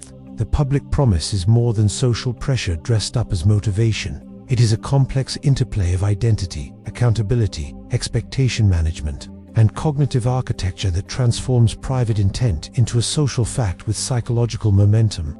At its heart, the public promise converts an internal preference into a social signal. Humans are storytelling creatures who organize lives around narratives about who we are and who we want to be. Saying, "I will do X" in front of others ties that future self to your present identity. The statement becomes a claim about character, a piece of testimony that you will be held to. That claim activates the machinery of self-consistency. The mind dislikes contradictions between declarations and behavior, because inconsistencies create cognitive dissonance, an uncomfortable tension between identity and action. To avoid feeling like a person who says one thing and does another, people are nudged toward behaviors that restore harmony. The promise thus becomes a psychological lever that pulls behavior into alignment with the spoken self. Social accountability deepens the leverage. An audience, even an imagined one, functions as a reputational ledger. Humans evolved in small groups where reputation mattered for cooperation and survival. This evolutionary residue makes us responsive to how others construe us. Announcing a goal publicly creates an implicit witness, the potential for social judgment approval if you succeed, mild embarrassment if you do not, creates an incentive structure that taps into shame and pride, two of the most reliable motivators we possess. This is why prosecution of small commitments in front of peers is often more effective than solitary resolutions. The social ledger attaches emotional weight to follow through. The public promise also changes the cognitive representation of the goal. Speaking a plan aloud forces articulation and concreteness. Vague wishes are easy to forget. Spoken commitments are encoded in memory more vividly and linked to the social context in which they were uttered. This encoding increases salience. The goal occupies mental space more frequently and with more urgency. Furthermore, public declarations often invite questions and follow-ups, which act as external reminders. A promise uttered in conversation becomes a node in a network of social cues, comments, check-ins, encouragement that scaffold the path from intention to action. Beyond these social and cognitive mechanisms, there is a behavioral economics angle. The public promise functions like a commitment device. By making a future course of action contingent on present social costs, you reduce the appeal of short-term temptations that derail long-term goals. It is a pre-commitment that changes payoff structures. When the cost of failing includes reputational loss or social discomfort, the calculus of procrastination shifts. People willingly incur a small present cost, feeling slightly vulnerable to avoid larger future costs like regret or social censure. The very act of exposing intention reorganizes the perceived incentives surrounding the goal. Identity signaling plays a reciprocal role. When you declare a goal publicly, you are not only saying what you will do, you are signaling who you aspire to be. Others, in turn, update their mental model of you.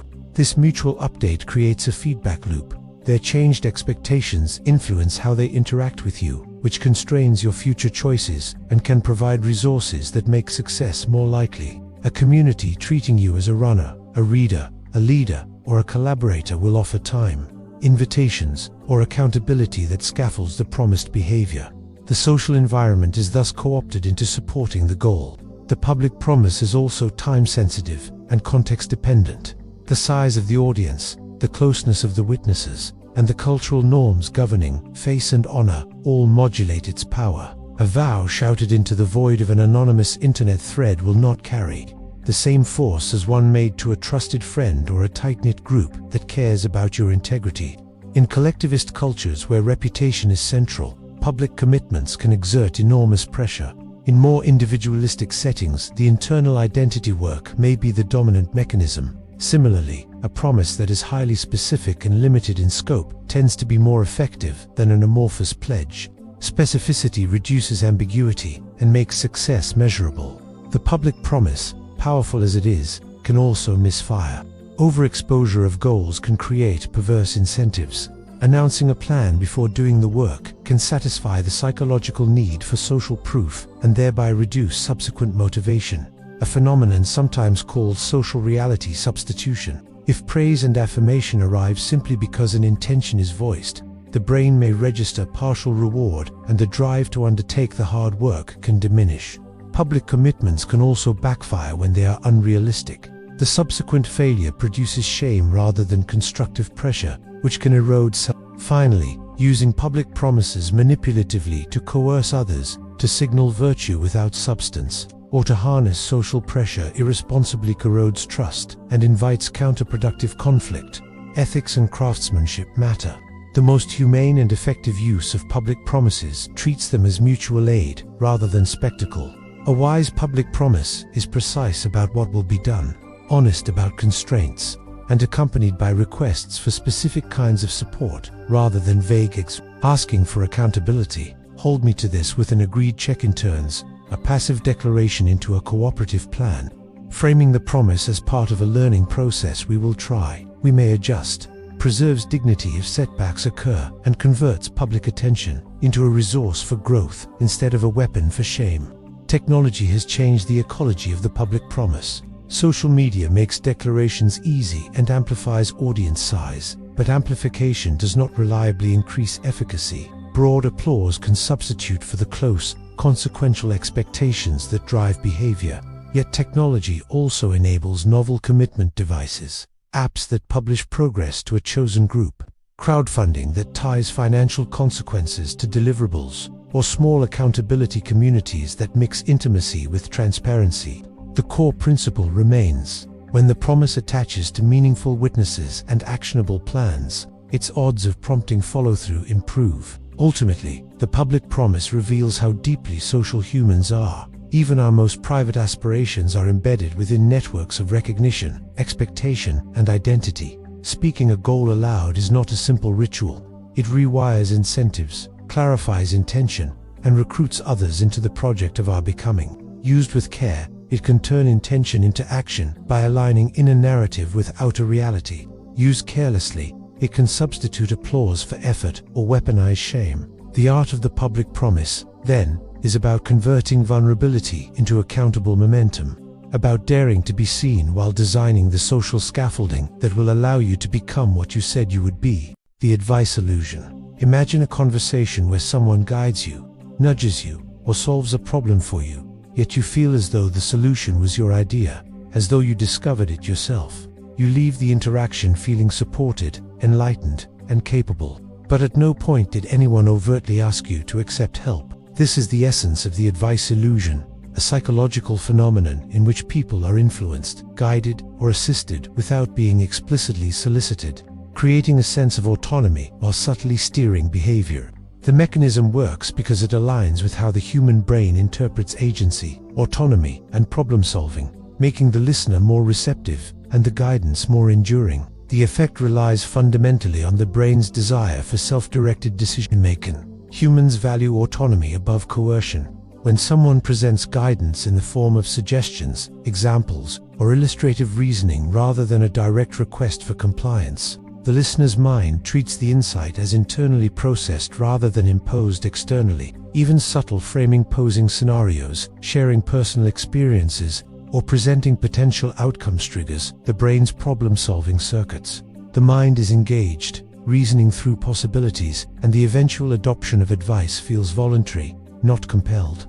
The illusion is that no help was explicitly offered, yet influence has seamlessly occurred. Cognitive fluency enhances the effect. When guidance is delivered in a manner that allows the listener to integrate it naturally into their own thought process, it feels effortless and coherent. The brain interprets the advice as an extension of its reasoning rather than an external imposition. This reduces resistance and increases internal acceptance. Unlike direct instructions, which can trigger skepticism or defiance, the advice illusion leverages subtlety.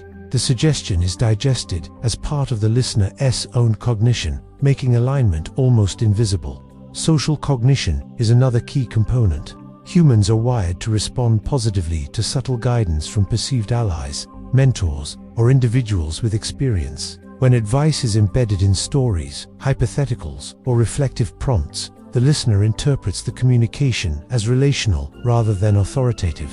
They sense understanding, empathy, and insight without experiencing pressure. This social resonance fosters trust, creating a relational context in which the guidance is not just accepted but actively appreciated. By embedding help within a collaborative framework, the advice illusion taps into deep-seated mechanisms of social learning and connection. Emotion amplifies the phenomenon. People are more receptive to guidance when it feels non-coercive and supportive. By presenting advice in indirect ways through reflection, questions, or illustrative anecdotes, the speaker reduces defensiveness, encourages curiosity, and elicits engagement. The listener experiences empowerment and competence, internalizing the solution as their own. The brain associates the positive emotional context with both the guidance and the helper, strengthening memory, trust, and behavioral adoption. Timing, subtlety, and relevance are crucial.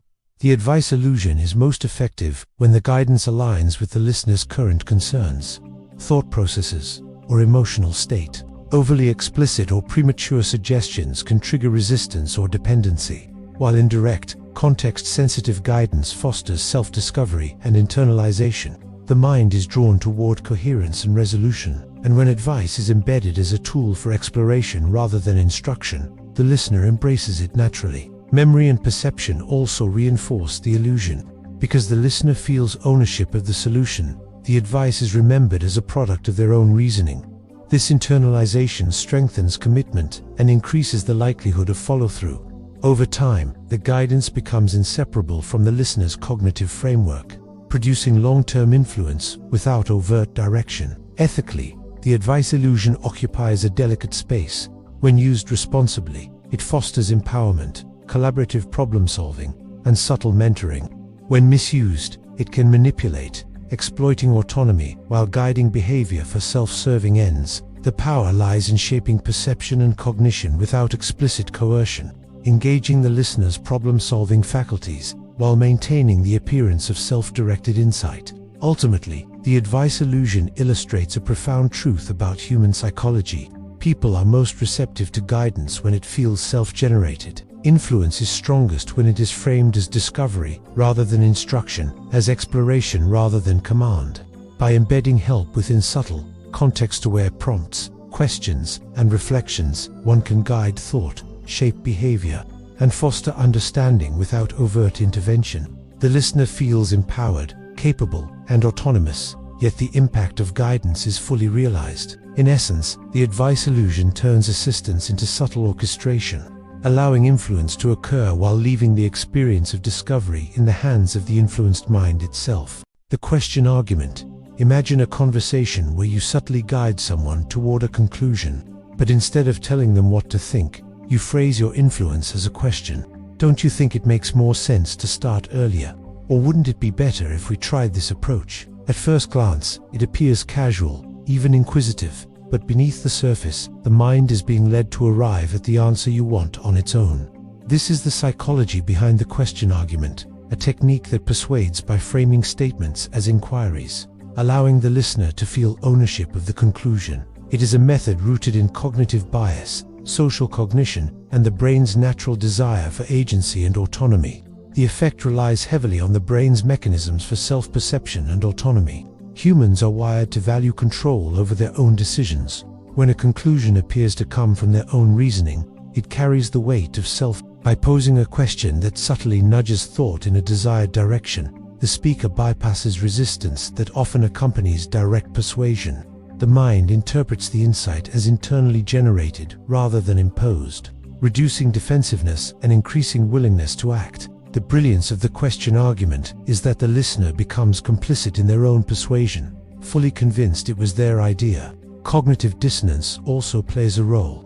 When someone reaches a conclusion independently, even if subtly guided, their brain reconciles the alignment between their reasoning and their identity. The feeling of personal agency reinforces commitment to the idea. Because the listener believes the thought originated from themselves, they are less likely to counter it or second-guess it. The illusion of authorship strengthens belief, reduces resistance, and increases the likelihood of follow-through. The question is a soft vehicle for planting ideas, but the ownership of that idea stays with the listener, making compliance feel voluntary and authentic. Social psychology amplifies the effect through subtle cues of influence. Phrasing a statement as a question communicates respect for the other person's intelligence and judgment. Instead of dictating, the speaker invites participation, creating a collaborative rather than confrontational dynamic. The mind interprets this invitation as acknowledgement of competence, which increases receptivity. When the listener feels recognized and empowered, they are naturally more open to aligning with the suggested direction. The question argument, therefore, combines cognitive alignment with social reinforcement, producing compliance through subtle rapport and acknowledgement. Attention and mental engagement are critical to the mechanism. A question prompts the listener to actively process the scenario, evaluate options, and mentally simulate outcomes. The brain becomes invested in reasoning through the question, constructing solutions and weighing possibilities. By engaging the listener's cognitive faculties in this way, the speaker ensures that the conclusion is processed deeply and retained, rather than superficially accepted. Active involvement creates a sense of authorship, which is far more persuasive than passive instruction. The listener becomes both architect and participant in the process of influence. Timing, tone, and subtlety are essential. The most effective question arguments are delivered naturally, without pressure or overt manipulation. They work best when aligned with the listener's pre-existing beliefs or desires, gently steering thought rather than forcing it. To direct or heavy-handed a question can trigger skepticism or defensive cognition, while carefully framed inquiries integrate seamlessly into dialogue, guiding perception without resistance. The mind feels in control, even as it is nudged along the path the speaker intended. Memory and perception also reinforce the technique. When people recall the decision later, they remember it as a product of their own reasoning. The sense of ownership persists beyond the immediate conversation, strengthening commitment, reinforcing confidence, and increasing the likelihood of subsequent alignment with the idea. The listener's mental model integrates the thought as internally generated, making the influence durable and psychologically sticky. Ethically, the question argument occupies a nuanced space. It can be used to foster collaboration, encourage independent problem-solving, or help someone arrive at beneficial conclusions. Misused, it can manipulate, bypassing critical thought and exploiting the illusion of autonomy for self-serving purposes. The power lies not in overt coercion, but in subtle guidance of cognition, shaping the perception of agency while directing thought toward the speaker's desired outcome. Ultimately, the question argument reveals a deep truth about human psychology. The brain values self-generated insight far more than externally imposed instruction. By framing influence as inquiry rather than command, one can guide thought, shape decisions, and secure alignment without overt pressure. Persuasion becomes seamless because the listener experiences the conclusion as their own, integrating it into identity, cognition, and action. Influence, when delivered as a question, feels like discovery, and the brilliance of the technique is that people do not resist what they believe they created themselves. The power lies in making them think it was their idea all along, quietly turning suggestion into internalized conviction. The magic of because. There is a simple, almost magical word that transforms ordinary requests into compelling appeals, a word so unassuming that it often goes unnoticed, even as it shifts human behavior profoundly. That word is because. Its power is not rooted in rhetoric or charisma, but in the deep architecture of human cognition and social psychology. When we hear a reason introduced with because, the mind unconsciously prioritizes the information that follows, aligning behavior with the perceived rationale, even if the reason is trivial or weak. This is the magic of because. It turns requests into justifications, questions into statements, and suggestions into persuasive forces that feel almost irresistible. At the heart of the effect is the brain's preference for causal reasoning. Humans are wired to seek explanations for events, requests, and actions. Our cognitive machinery interprets a statement that includes a because as containing a causal link, even when the actual causal weight is minimal. For example, telling someone "Can I cut in line because I'm in a hurry?" often produces compliance at a higher rate than simply saying "Can I cut in line?" The listener's brain immediately registers a rationale, activates heuristic pathways for understanding causality, and reduces resistance. It is not merely that they are polite. The mind interprets the request as justified, and justification creates alignment between perception and action. The effect also leverages the principle of cognitive economy. The human mind is constantly processing immense streams of information, evaluating choices, and assessing risks. When a reason is provided, it short-circuits the need for deliberation. Even a weak or trivial reason produces the perception of logic, which reduces cognitive load. Compliance becomes easier than objection. The word because signals that a mental shortcut is available. Here is a reason. Here is a rationale. The path forward is simple. The listener often follows it without deeply evaluating its validity, because the act of explanation itself satisfies the brain's craving for structure and coherence. Emotion subtly amplifies the power of because. Reasons trigger empathy, social alignment, and a sense of shared understanding. Hearing someone provide a rationale frames their request in a human context. It is not just an arbitrary demand, it is grounded in intention, circumstance, or need. The listener's emotional circuits register relevance and legitimacy, generating a sense of obligation or alignment that reinforces the cognitive pathways already nudged by causality. Even minimal reasons engage both thought and feeling, producing a response that feels voluntary and rational rather than coerced. Social norms and politeness amplify the effect. Humans are conditioned to respect requests that are accompanied by explanations, because signals cooperation and transparency. The requester is offering justification, not imposing force. The listener, attuned to norms of reciprocity and fairness, unconsciously responds by aligning behavior with the perceived reasonable expectation. In this sense, because functions as both a linguistic tool and a social cue, bridging rational evaluation with implicit moral frameworks. Timing and context influence the strength of the effect. The word is most powerful when embedded naturally within conversation, appearing seamlessly as part of the request rather than as an overt manipulative tactic.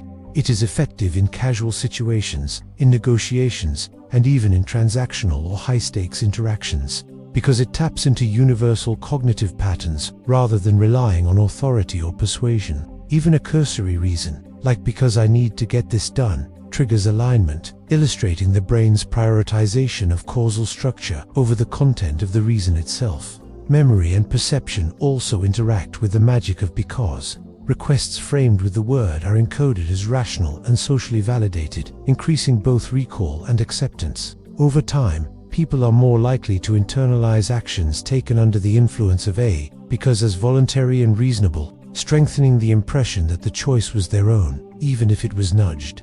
This creates a subtle but enduring mechanism of influence. Behavior aligns with perceived rationale, and the rationale is remembered as justification rather than manipulation. Ethically, because is a neutral tool, its power derives from cognitive and social tendencies, not from deception itself. It can be employed to guide cooperative behavior, encourage positive actions, and facilitate understanding. Misused, it can bypass critical thought or manipulate compliance for self-serving ends. The impact is in the combination of linguistic framing, causal inference, and social expectation. The word exploits natural patterns of human reasoning in ways that feel effortless and invisible. Ultimately, the magic of because reveals a profound truth about human psychology. Our minds crave causality, coherence, and justification. A simple word taps into these tendencies, transforming requests into perceived realities and suggestions into compelling prompts for action. Compliance arises not from pressure, force, or argument, but from the mind's own drive to understand, align, and act consistently with perceived logic. In this sense, because is less a word and more a key that unlocks the brain's natural pathways for cooperation, connection, and agreement, quietly turning influence into a process that feels entirely voluntary. The agreement nod. Imagine a conversation where someone subtly nods while speaking, their head moving in a gentle rhythmic pattern that almost imperceptibly mirrors the cadence of agreement. You may not even consciously register the motion, yet somehow, as you listen, you find yourself more inclined to agree, to accept, to align with their perspective. This is the psychology behind the agreement nod, a subtle but profoundly influential form of nonverbal persuasion, in which physical cues guide the listener's mental and emotional responses without overt pressure. It exploits the brain's natural tendency to mirror, to synchronize, and to interpret movement as social meaning, creating alignment that feels voluntary yet is subtly induced. At the foundation of the effect is a phenomenon known as mimicry and social resonance. Humans are wired to synchronize with those around them. From infancy, we respond to gestures, expressions, and movements as cues of intention, trustworthiness, and emotion. When a speaker nods while making a point, the listener's mirror neurons fire, creating a resonance between observed movement and internal states. The brain interprets the nod as a signal of affirmation and engagement, and this triggers a subtle alignment. Agreement is no longer just a cognitive evaluation of ideas, but an embodied response. The listener's mind and body are drawn toward concordance without conscious deliberation. The agreement nod also leverages the principle of cognitive fluency. When an idea is paired with smooth, rhythmic, and positive nonverbal cues, the brain experiences it as easier to process and more agreeable. The nod serves as a nonverbal anchor that signals correctness or acceptability. Even if the listener initially hesitates or questions the content, the consistent visual cue of agreement nudges the mind toward coherence. Thoughts that align with the speaker's message feel familiar and comfortable, while resistance creates a subtle tension that is psychologically less desirable than alignment. In this way, the nod acts as a silent guide, smoothing the path toward compliance. Emotion is intimately tied to the effect. Nonverbal communication carries effective weight that language alone cannot replicate. A nod communicates warmth, attentiveness, and affirmation. When someone nods while speaking, the listener unconsciously perceives a supportive social environment. This reduces defensive mechanisms and lowers the threshold for acceptance. The brain interprets the gesture as a subtle invitation to connect, to belong, and to agree. Emotional resonance, combined with the mirror effect, creates a powerful feedback loop. The more the listener senses affirmation in the speaker, the more likely they are to internalize the message and respond in kind. Timing and subtlety are critical to the agreement nod's effectiveness. Overly obvious or exaggerated nodding can trigger suspicion or irritation, signaling manipulation rather than authentic engagement. The most effective nods are small, naturally timed, and congruent with speech. They occur in moments of emphasis or when the listener is processing a key idea. By mirroring natural patterns of agreement, the nod becomes almost invisible in intention but highly persuasive in effect. The mind absorbs the cue passively, interpreting it as a reflection of normal social dynamics rather than a deliberate strategy. The effect is amplified in contexts where social conformity and group dynamics are salient. Humans are highly attuned to cues of consensus. Seeing someone nod while presenting an argument signals not just personal affirmation, but tacit social endorsement. The listener, whether consciously aware or not, begins to integrate this cue into their perception of what is appropriate, correct, or desirable.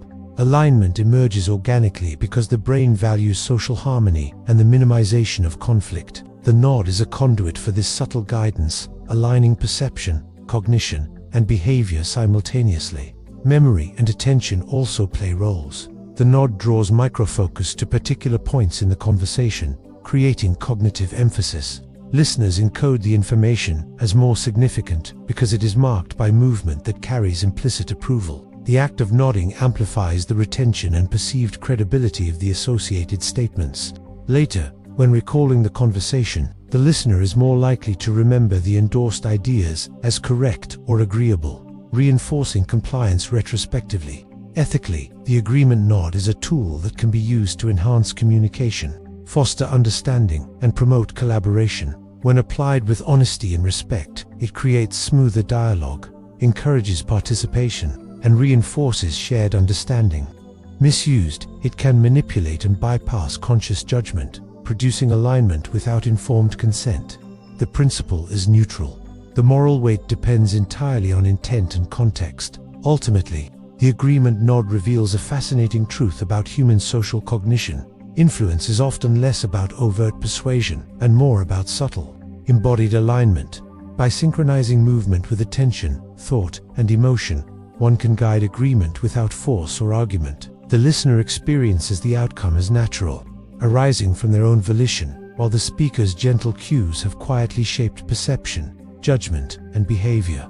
In this way, the agreement nod is both simple and profound, a testament to the hidden channels through which humans communicate, connect, and influence each other. The command illusion. Imagine someone asking you to do something, but instead of phrasing it as a request, they speak in a way that makes it feel as though the action is already happening, as though it is a statement of fact rather than an appeal.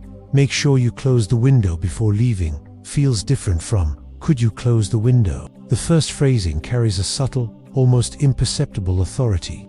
It treats the desired behavior as inevitable, and the mind of the listener often aligns with that inevitability.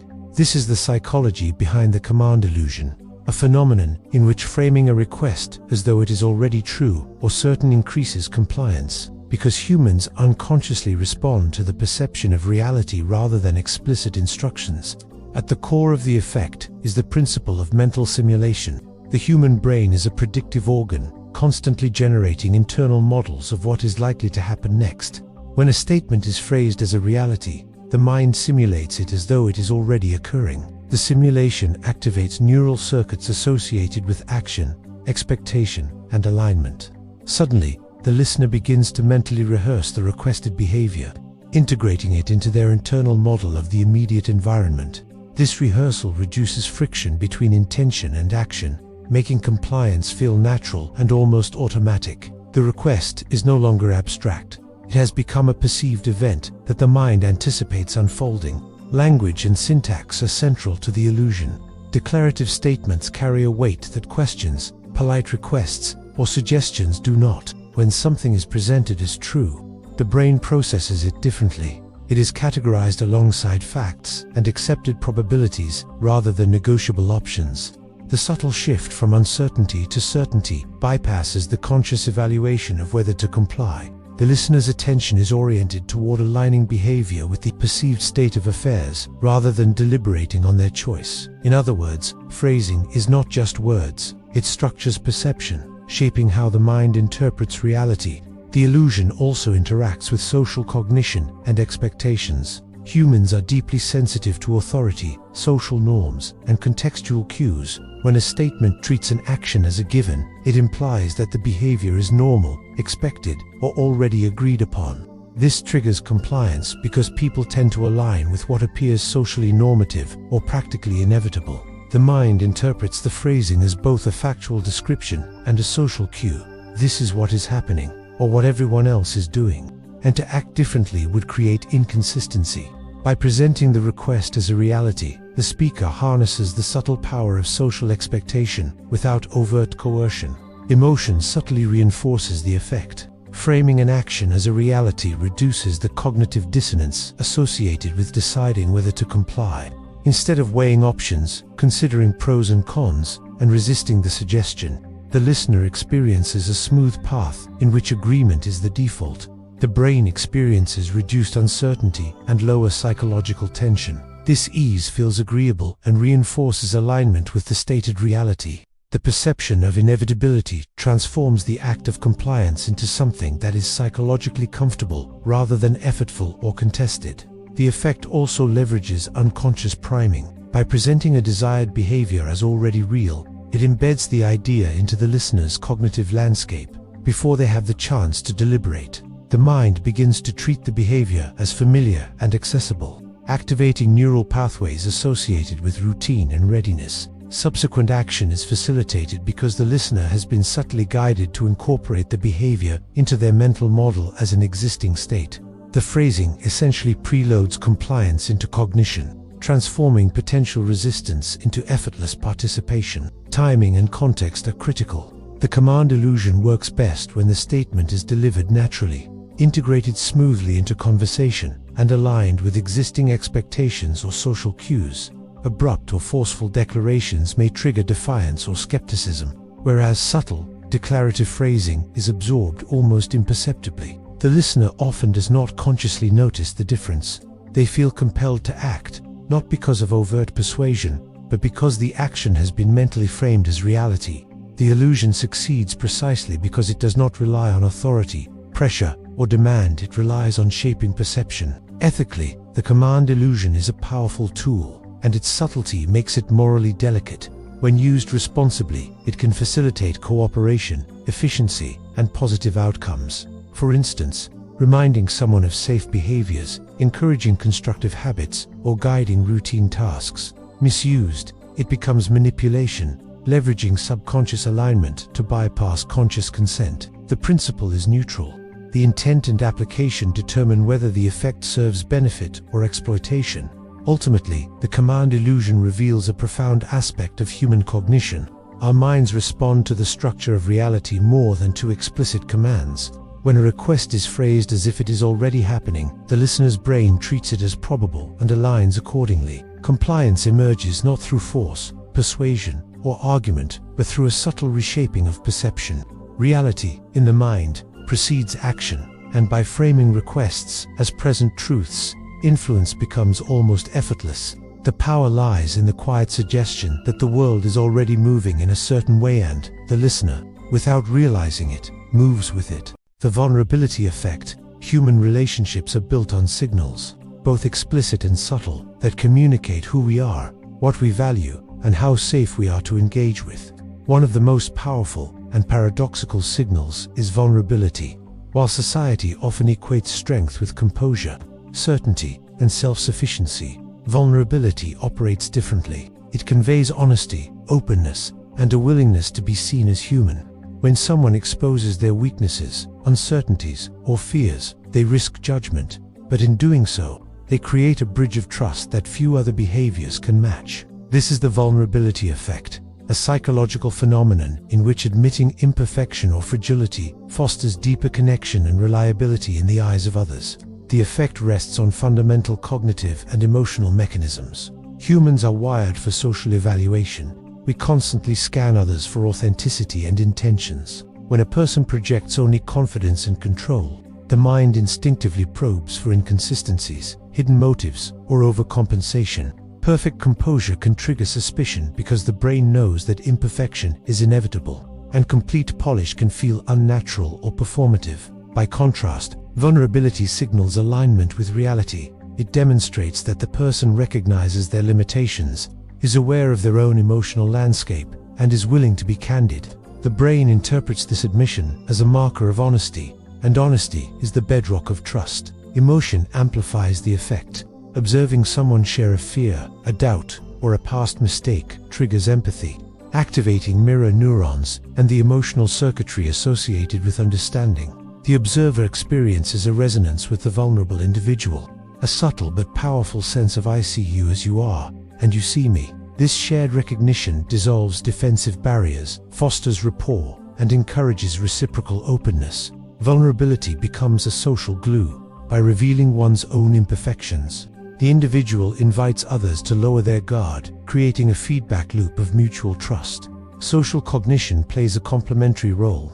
Admitting weakness signals confidence in a nuanced way. It suggests that the individual is secure enough to acknowledge limitation without losing composure, that they are competent but not infallible. This paradoxical combination, acknowledged imperfection plus underlying capability, positions the person as relatable and credible. It reduces perceived threat encourages cooperation, and strengthens social bonds. The mind interprets such signals as indicative of someone trustworthy, capable of perspective-taking, and less likely to deceive or manipulate. The vulnerability effect is also grounded in principles of reciprocity. Human social systems operate on an implicit exchange. When one person shares openly, the other feels a subtle obligation to respond in kind. By revealing weakness, the individual invites connection, and the listener's mind unconsciously leans toward empathy, support, or collaboration. This creates relational momentum.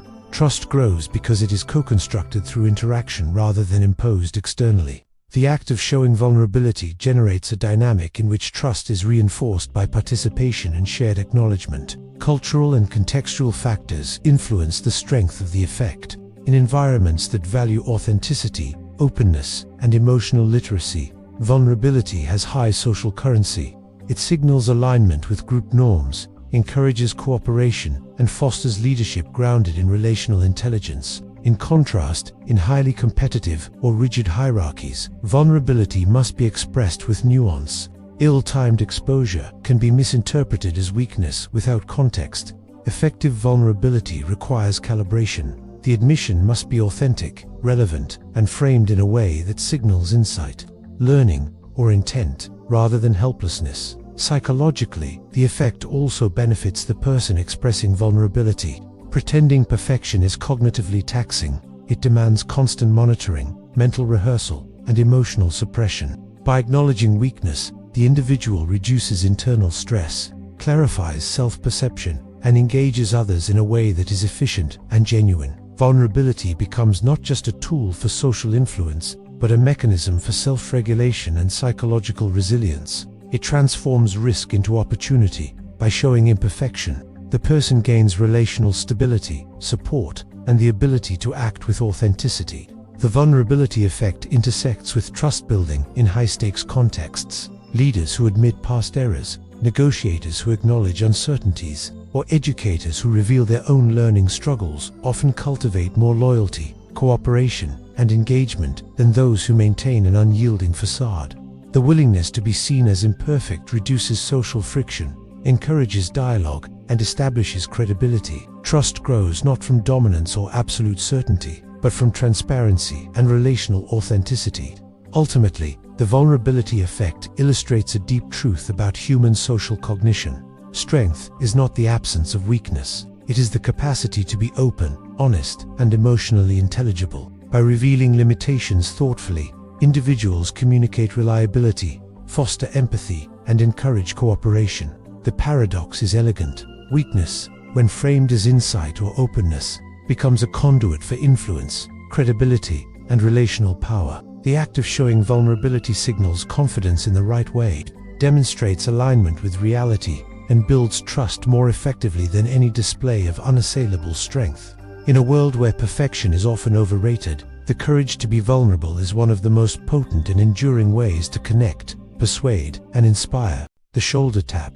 Imagine a light, almost imperceptible tap on the shoulder, a brief touch that seems casual, friendly, or even incidental. The hand lifts away, and the moment passes, but something has shifted in the mind of the person who felt it.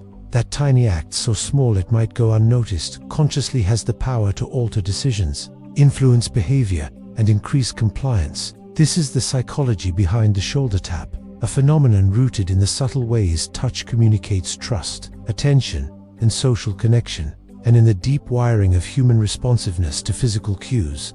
At the core of this effect is the embodied nature of human cognition. Our brains do not separate the physical from the social. Touch is interpreted as information. From infancy, humans are conditioned to read touch as a signal, comforting, warning, or guiding. A shoulder tap carries implicit messages. It can convey attention, acknowledgement, or invitation without a word being spoken. The tactile sensation activates a network of neural pathways linked to arousal, empathy, and social attunement, triggering readiness to respond. When someone taps your shoulder while asking for something, your brain interprets the contact as personal and immediate.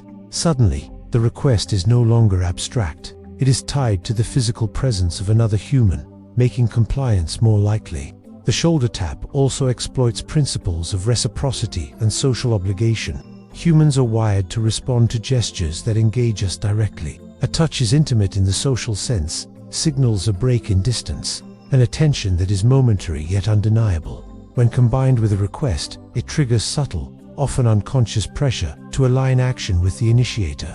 The mind interprets this physical engagement as a prompt that deserves acknowledgement, and the request seems less optional than it would if delivered solely verbally. The compliance is rarely perceived as forced. It feels natural, almost effortless, because the body has already registered connection and attention. Emotion plays a key role.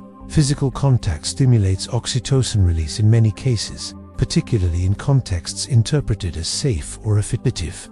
Oxytocin enhances feelings of trust, social bonding, and willingness to cooperate. The shoulder tap, by virtue of being brief and non-threatening, taps into this neurochemical response. The person touched feels subtly more aligned, more attuned, and more inclined to meet the request in good faith. The physiological effect is paired with cognitive processing. The brain registers both the tactile cue and the social expectation simultaneously, and the combination increases the likelihood of compliance. Attention and focus are amplified through touch as well. A shoulder tap interrupts ongoing cognitive processes just enough to redirect attention toward the person initiating contact. Even if the request could have been ignored or delayed, the tactile signal acts like a physical exclamation point. Notice me. This is important. Unlike verbal cues that can be drowned out in noise or ignored in abstraction, the touch grounds awareness in the present moment. The brain is momentarily tuned in to the source of contact, and the following verbal request rides that wave of attention, gaining traction simply because focus has been recalibrated. Cultural and social norms shape the effect's potency. In some cultures, touch is laden with meaning and can convey authority, intimacy, or hierarchy. In others, physical contact is more restrained, and the effect is subtler, relying on the mere acknowledgement of proximity rather than the tactile quality itself. Context matters too. A shoulder tap from a trusted colleague or familiar figure carries different weight than the same gesture from a stranger. The mind interprets touch within a framework of expectation and safety. Compliance is facilitated when the touch aligns with social norms of appropriateness and relational trust. Timing and subtlety are essential. A tap that is too forceful or prolonged can trigger resistance or discomfort, turning the effect from influence into avoidance. A light, brief contact, perfectly timed with a request, leverages anticipation and attention without creating threat. The person being touched rarely reflects consciously on why they are complying. They simply feel an impulse to respond, a natural alignment between the physical cue and the verbal request. The shoulder tap works precisely because it is almost invisible in intention but highly potent in effect. The shoulder tap also interacts with memory and unconscious priming. Physical contact leaves traces in perception, even if it is not explicitly remembered. The subtle arousal, the shift in attention, and the microsense of social engagement all prime the brain to treat the accompanying request as more salient. Even if hours later the person does not recall the tap itself, the behavioral influence can persist, having nudged action at the critical moment without overt persuasion.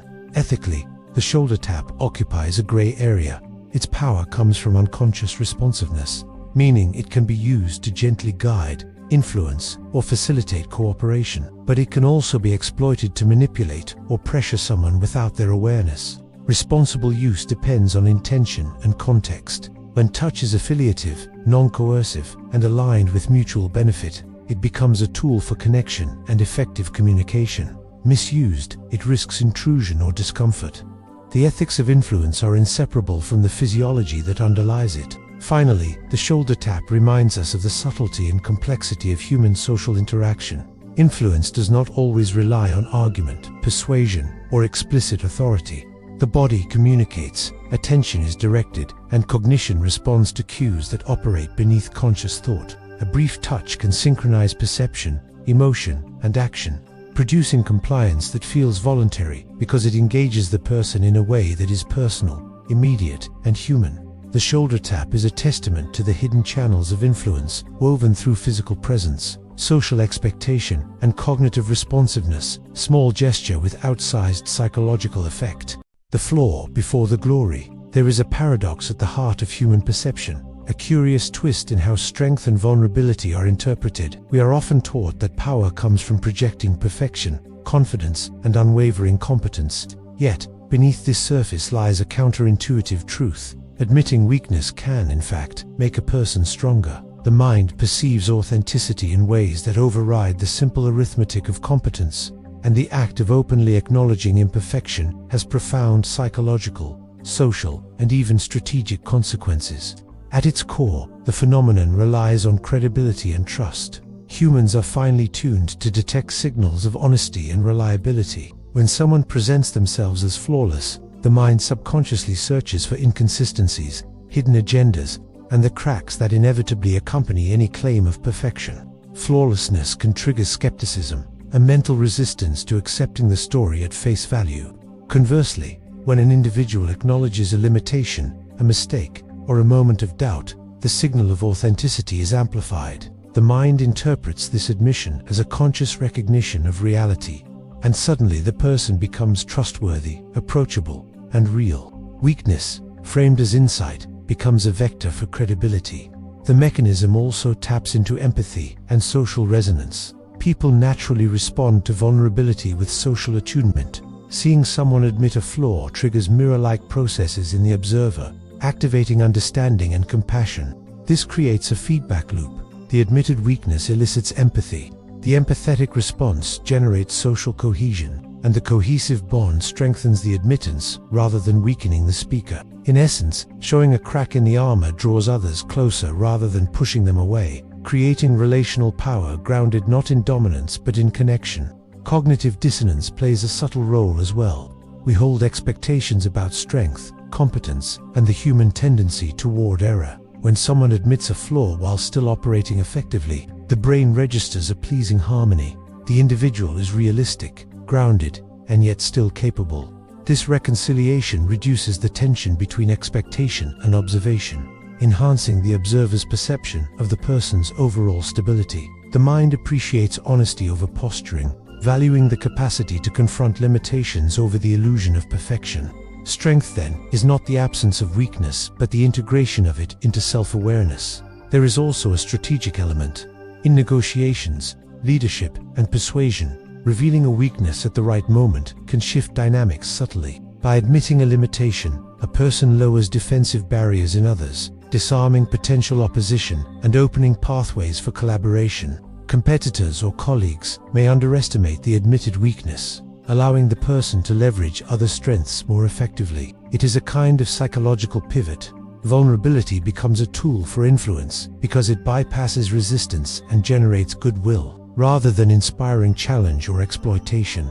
Emotionally, admitting weakness reduces internal strain.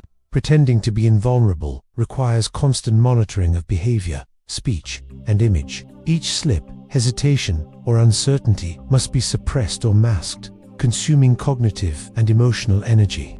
By allowing oneself to acknowledge limitations, the mind can release that burden, focus on genuine problem solving, and maintain clarity under pressure. This self-liberation creates a form of resilience. The person is no longer trapped in the constant performance of perfection and is therefore freer to act decisively, adapt, and grow. Weakness becomes a source of energy rather than a liability. The context of culture and social norms shapes how the effect manifests. In societies that prize humility, transparency, and collaboration, admitting a flaw aligns with collective values and amplifies perceived competence. In hyper-competitive or rigid hierarchies, however, the act of vulnerability may be misinterpreted if not framed carefully. The key lies in presentation. Weakness, acknowledged with insight, accompanied by reflection or proactive solutions, transforms perception from deficiency to strategic honesty. The flaw is not mere confession. It is a narrative choice that reframes limitation as wisdom. Psychologically, the effect is reinforced by the observer's own sense of imperfection. Witnessing someone admit weakness validates the shared human experience of error and limitation. It reduces social comparison, anxiety, and allows others to engage without intimidation. In groups, leaders who acknowledge mistakes tend to foster loyalty, encourage participation, and inspire creativity. The act signals that imperfection is permissible, that risk-taking is safe, and that the collective endeavor is stronger than any single person's pretense of infallibility. The flaw becomes a bridge rather than a barrier. Even in personal growth, admitting weakness serves as a catalyst. Self-awareness begins with recognition of limitation. By naming what one cannot yet do, a person clarifies the boundaries of current capability, identifies areas for development, and engages the mind's problem-solving machinery. Admission is not surrender. It is the foundation of deliberate practice, feedback, integration, and incremental improvement. Strength emerges from this iterative process because it is grounded in reality rather than illusion, and growth proceeds with fewer blind spots and less defensiveness. Ultimately, the paradox is simple but profound. The very act that seems to diminish power acknowledging weakness actually enhances it. Strength is redefined not as flawless performance, but as the integration of honesty, self-awareness, and social intelligence. Admitting imperfection signals courage, builds trust, fosters empathy, and liberates mental resources. It creates relational gravity, emotional resilience, and strategic advantage simultaneously. In a world obsessed with projecting perfection, the willingness to show a flaw illuminates a deeper, more durable kind of power, the kind that others can see, respect, and respond to naturally. The flaw before the glory is not a detour from strength. It is the path to it. The spotlight effect. Imagine walking into a crowded room wearing a shirt that you feel looks slightly off, or saying something awkward in a conversation and immediately feeling the heat crawl up your neck. You are certain everyone noticed, that every eye is judging, that your small misstep has been broadcast in high definition to all around you. But the truth is far gentler. Almost no one noticed at all. This is the spotlight effect, a cognitive illusion that makes us believe the social stage is far more focused on us than it actually is. The mind inflates our presence because it is intimately tied to our own awareness, and it mistakes the intensity of self-consciousness for the intensity of external attention. At the heart of the spotlight effect is egocentric bias. We live inside our own experience, and everything we feel, notice, and stumble over is vivid and persistent to us. Every small error, every shift in emotion, every hesitation is magnified in our perception, because it is wrapped in the rich, immediate reality of our own mind. We have no such privileged access to others' inner worlds. Yet our brains extrapolate from our internal intensity to the external audience. If we feel embarrassed, we assume embarrassment has been broadcast with equal clarity, because the mind naturally uses the self as the reference point for the world. Cognitive load and attention also reinforce the illusion. Other people are occupied with their own experiences, their worries, goals, distractions, and judgments. Our brains, however, are tightly focused on our own actions and appearance. Because we are hyper-aware of ourselves, we overestimate how much that awareness is shared. We notice every tiny smudge on our clothes, every slip of the tongue, every odd gesture, but we forget that observers are not performing the same exhaustive scan. The spotlight we perceive is a projection of our own attention, not a reflection of the audience's scrutiny. Emotion magnifies the effect. Embarrassment, anxiety, or social discomfort increase self-monitoring and heighten awareness of potential errors. When the amygdala flags a misstep, the brain interprets it as a social emergency, triggering mental simulations of every person in the room, noticing, judging, and remembering the misstep. The result is a feedback loop. The more anxious we feel, the brighter the imagined spotlight shines, and the more we assume others' attention mirrors our own. Yet in reality, most observers are too occupied with their own concerns to allocate even a fraction of that focus to us. Memory and perspective taking further explain why the effect is so convincing. We tend to remember moments when we felt awkward or self-conscious far more vividly than ordinary interactions. That vividness creates the impression that such moments are frequent and public, whereas others' lapses and incongruities remain largely invisible to us. We simulate how events appeared to others based on our internal narrative, not on objective observation, because we rarely have feedback confirming the magnitude of attention we receive. The illusion perpetuates itself. A private perception becomes a seemingly universal fact. The social consequences are subtle but profound. The spotlight effect can cause people to avoid risks, self-censor, or over-prepare for social interactions. Public speaking becomes terrifying because we imagine every minor stumble as catastrophic. Clothing choices become anxiety-laden because we believe every color, style, or stain will be scrutinized. Romantic missteps loom larger in memory because they feel magnified in real time. And yet, the irony is that most observers will remember only the broad strokes of an interaction, and the minor details we obsess over often vanish into oblivion almost immediately.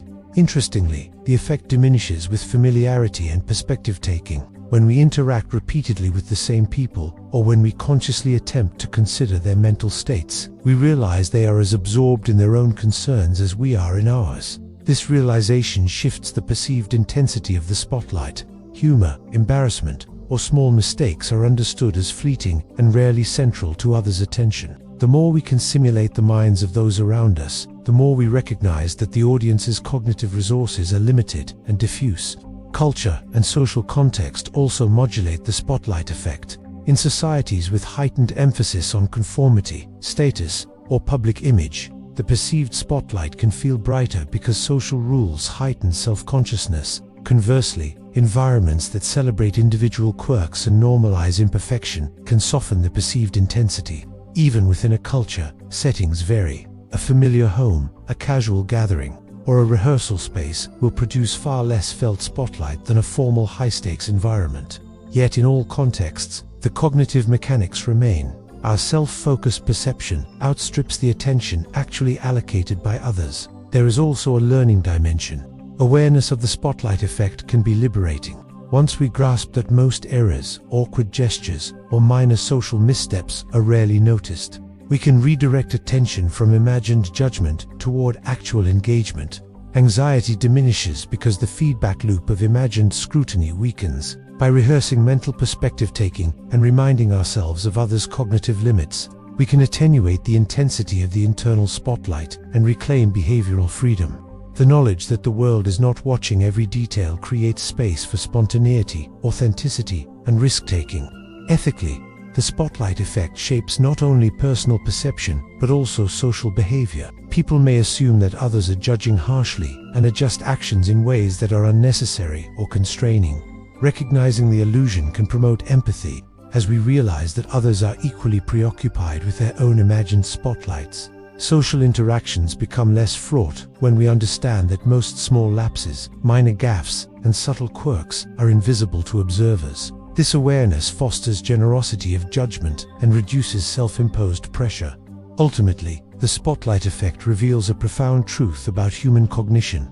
Our internal experience is vivid and intense, but the world does not mirror that intensity. Our perceived prominence is a product of self-focused attention, memory bias, and emotional amplification, not objective scrutiny. By learning to differentiate between internal perception and external observation, we liberate ourselves from imagined judgment. The room is far larger and far less attentive than we feel in the moment. The spotlight shines, but only where we stand. And for everyone else, the stage is much dimmer than we imagine. The illusion of choice. Imagine standing in front of a table stacked with options, each one labeled and gleaming, and believing that every decision you make springs entirely from your own volition. The truth is far subtler. Your choices are rarely free-floating. They are guided by the invisible architecture of suggestion, framing, and context. This is the essence of the illusion of choice, a psychological mechanism that lets someone influence decisions without ever overtly forcing them. The person being guided feels autonomous, satisfied with their selection, while the subtle currents of influence have already steered them toward a particular path. At the center of this phenomenon is the principle of framing. Every decision carries a context, a lens through which options are perceived. Consider two labels for the same product, 90% fat-free versus 10% fat. The numbers are mathematically identical, yet the mind interprets them differently. By shaping how options are presented, the order, the description, the emphasis, the architect of choice subtly channels attention and preference. This is not coercion because the individual retains the ability to choose any option. The brain simply interprets some options as more appealing, safer, or desirable. Because of the surrounding narrative, another key lever is the structure of the options themselves.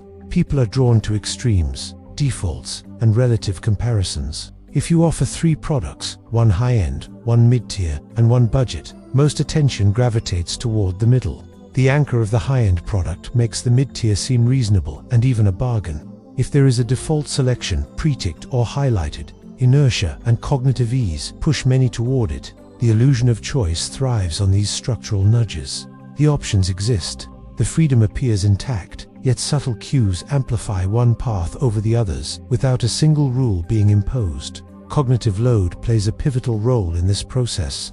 Every choice consumes mental energy, and the human brain is designed to conserve effort wherever possible. When faced with complex decisions, people often rely on heuristics, mental shortcuts that favor what seems familiar, recommended, or effortless. By designing an environment that exploits these shortcuts, a guide can make certain options appear naturally attractive. People feel they are making an active decision, but in reality, their brain's tendency toward ease does much of the steering. The freedom of choice is preserved. The path is simply smoothed toward a preferred outcome. Emotion intertwines deeply with the illusion. Choices are rarely purely rational. Affect, colors, preference, subtle cues, tone of voice, visual layout, associative imagery imbue some options with warmth, excitement, or safety.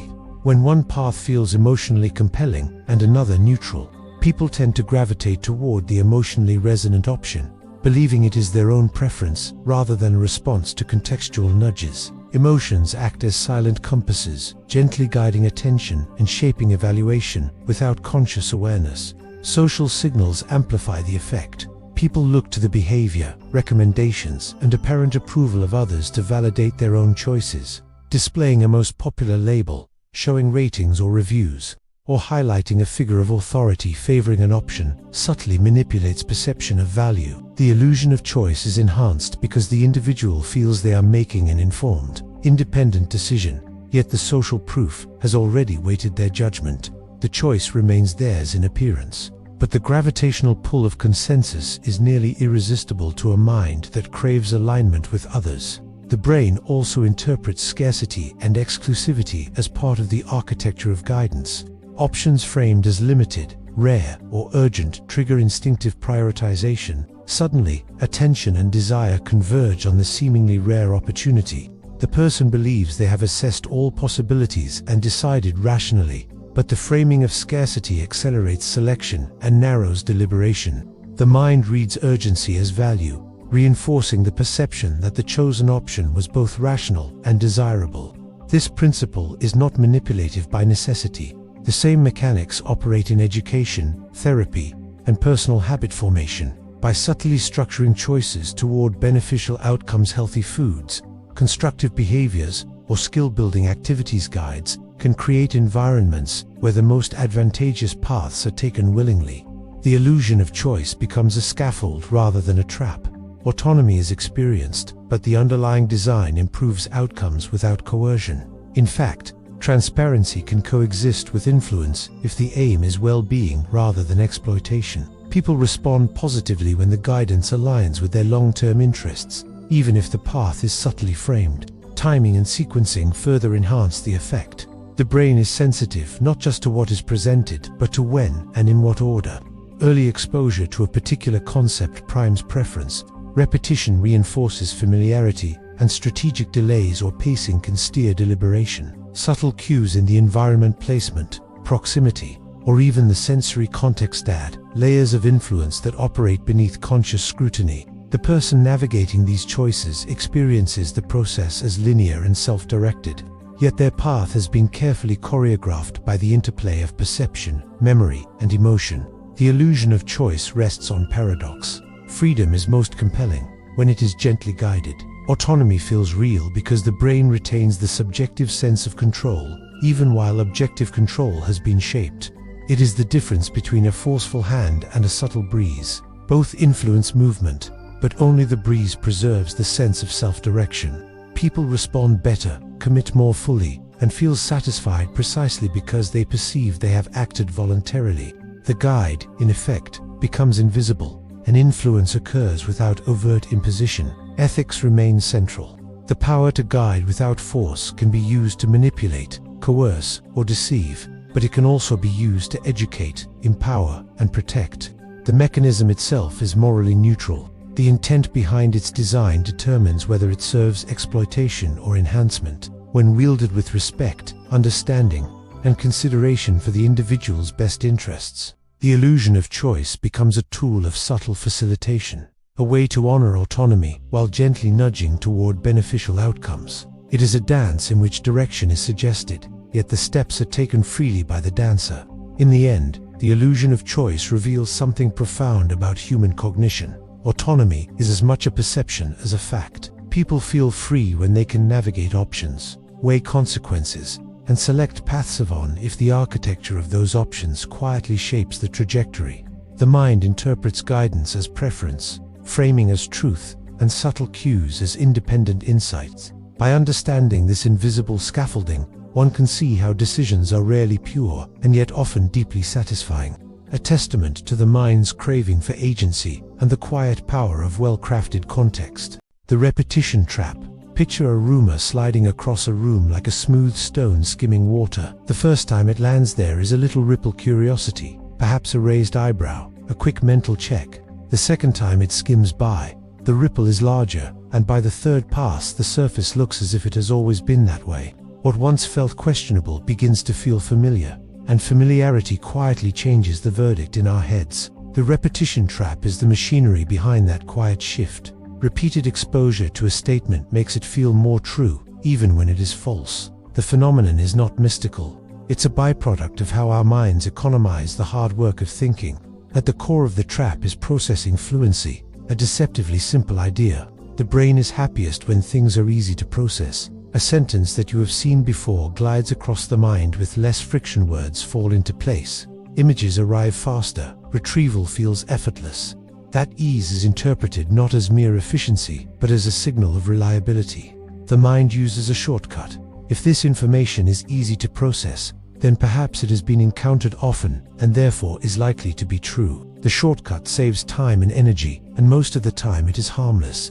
The world has regularities, and repeated patterns often do point to stable facts. But the shortcut becomes a trap when clever repetition is used to give falsehoods the same slick feel as truth. A second engine behind the effect is source amnesia and memory fuzziness. People do not store a neat ledger of where every piece of information came from. Instead, memories are woven from fragment snatches of phrasing, emotional color, a vague context. Over time, the origin of a claim erodes. Did I read that on a respected website, see it on a dubious social feed, or hear it from a neighbor? The familiarity of the content remains, while the tag that said "question this" fades. Without the warning label, familiarity floats free and masquerades as independent corroboration. You remember the claim and not the caveats, and the claim gains credibility by default. Repetition also feeds associative networks. When you hear a statement often, it becomes linked to a growing web of related ideas and cues, phrases, contexts, so that calling one node of the network activates others. The network's activation makes the idea more available in memory. Availability is another heuristic the mind uses to judge probability. If something springs to mind easily, the mind treats it as more likely. An idea that pops up readily seems to be supported by evidence, but the truth of that evidence depends on how the idea got there in the first place. Repetition makes memory heavy and persuasive, without necessarily making it accurate. Social dynamics amplify the effect. Hearing the same claim repeated by multiple people or outlets carries weight, because the brain treats repeat voices as social proof. A chorus, even when thinly sourced, gives the impression of consensus. This is why coordinated repetition, whether in marketing, political messaging, or urban legends, feels especially convincing. It is not only the internal mechanics of fluency and memory, it is also the external sign that others believe this, and humans are wired to care about what others think. Consensus reduces the perceived risk of being wrong. Emotional tone and repetition interact in interesting ways. A claim that evokes emotion, fear, anger, outrage, or comfort sticks more readily, and repetition bathes that emotion in familiarity. The combined effect is powerful. An emotionally charged falsehood repeated frequently becomes not just easier to process, but also more loaded with a felt certainty. Conversely, dry facts repeated in neutral contexts may not gain much traction. Emotional coloring is a catalyst, but the repetition trap is not omnipotent. It works best when listeners are not motivated to scrutinize, when the content is plausible or neutrally valenced, and when the sources are indistinct. People who have strong prior attachments to an opposite belief often reject repeated falsehoods with more vigor. Motivated reasoning can protect against the trap by invoking skepticism. Yet even skeptics can be nudged by sheer volume and ubiquity. There is a threshold where repetition softens the edges of disbelief simply by drowning out counter-evidence. Understanding the trap exposes ways to resist it. One straightforward antidote is to slow down the fluency reflex. Treat familiarity as a prompt to check rather than a proof. Ask where you first heard something, who benefits from it being believed, and whether independent verification exists. Source checking matters because different origins carry different epistemic weights. Another practical move is to deliberately expose yourself to counter-information. Encountering a rebuttal or a correction before or during exposure can inoculate you against later repetition. This is the logic behind pre-bunking, briefly showing people the techniques of misinformation ahead of time so the tricks lose power. Memory strategies can help too. When you learn a fact, link it explicitly to its source in your mind. I read this in the New York Times, or a friend told me this, but I haven't verified it. These mental tags preserve the cautionary label that repetition tends to erode. Encouraging reflective practices, asking for evidence, seeking alternative explanations, and making yourself explain why a claim would be true invokes analytic thinking, which diminishes reliance on fluency. The simple act of trying to generate counterexamples is often enough to expose the thinness of a repeated claim. There is an ethical side to the trap that is worth holding close. Repetition can be used to teach, to memorize, and to reinforce useful truths. Language, safety rules, healthy habits are often learned through repetition. The same mechanism that builds knowledge also builds false belief when wielded irresponsibly. Responsible communicators who use repetition for learning do so with transparency and a commitment to accuracy. Those who weaponize repetition do so to manufacture consensus, to normalize untruths, and to erode public reasoning.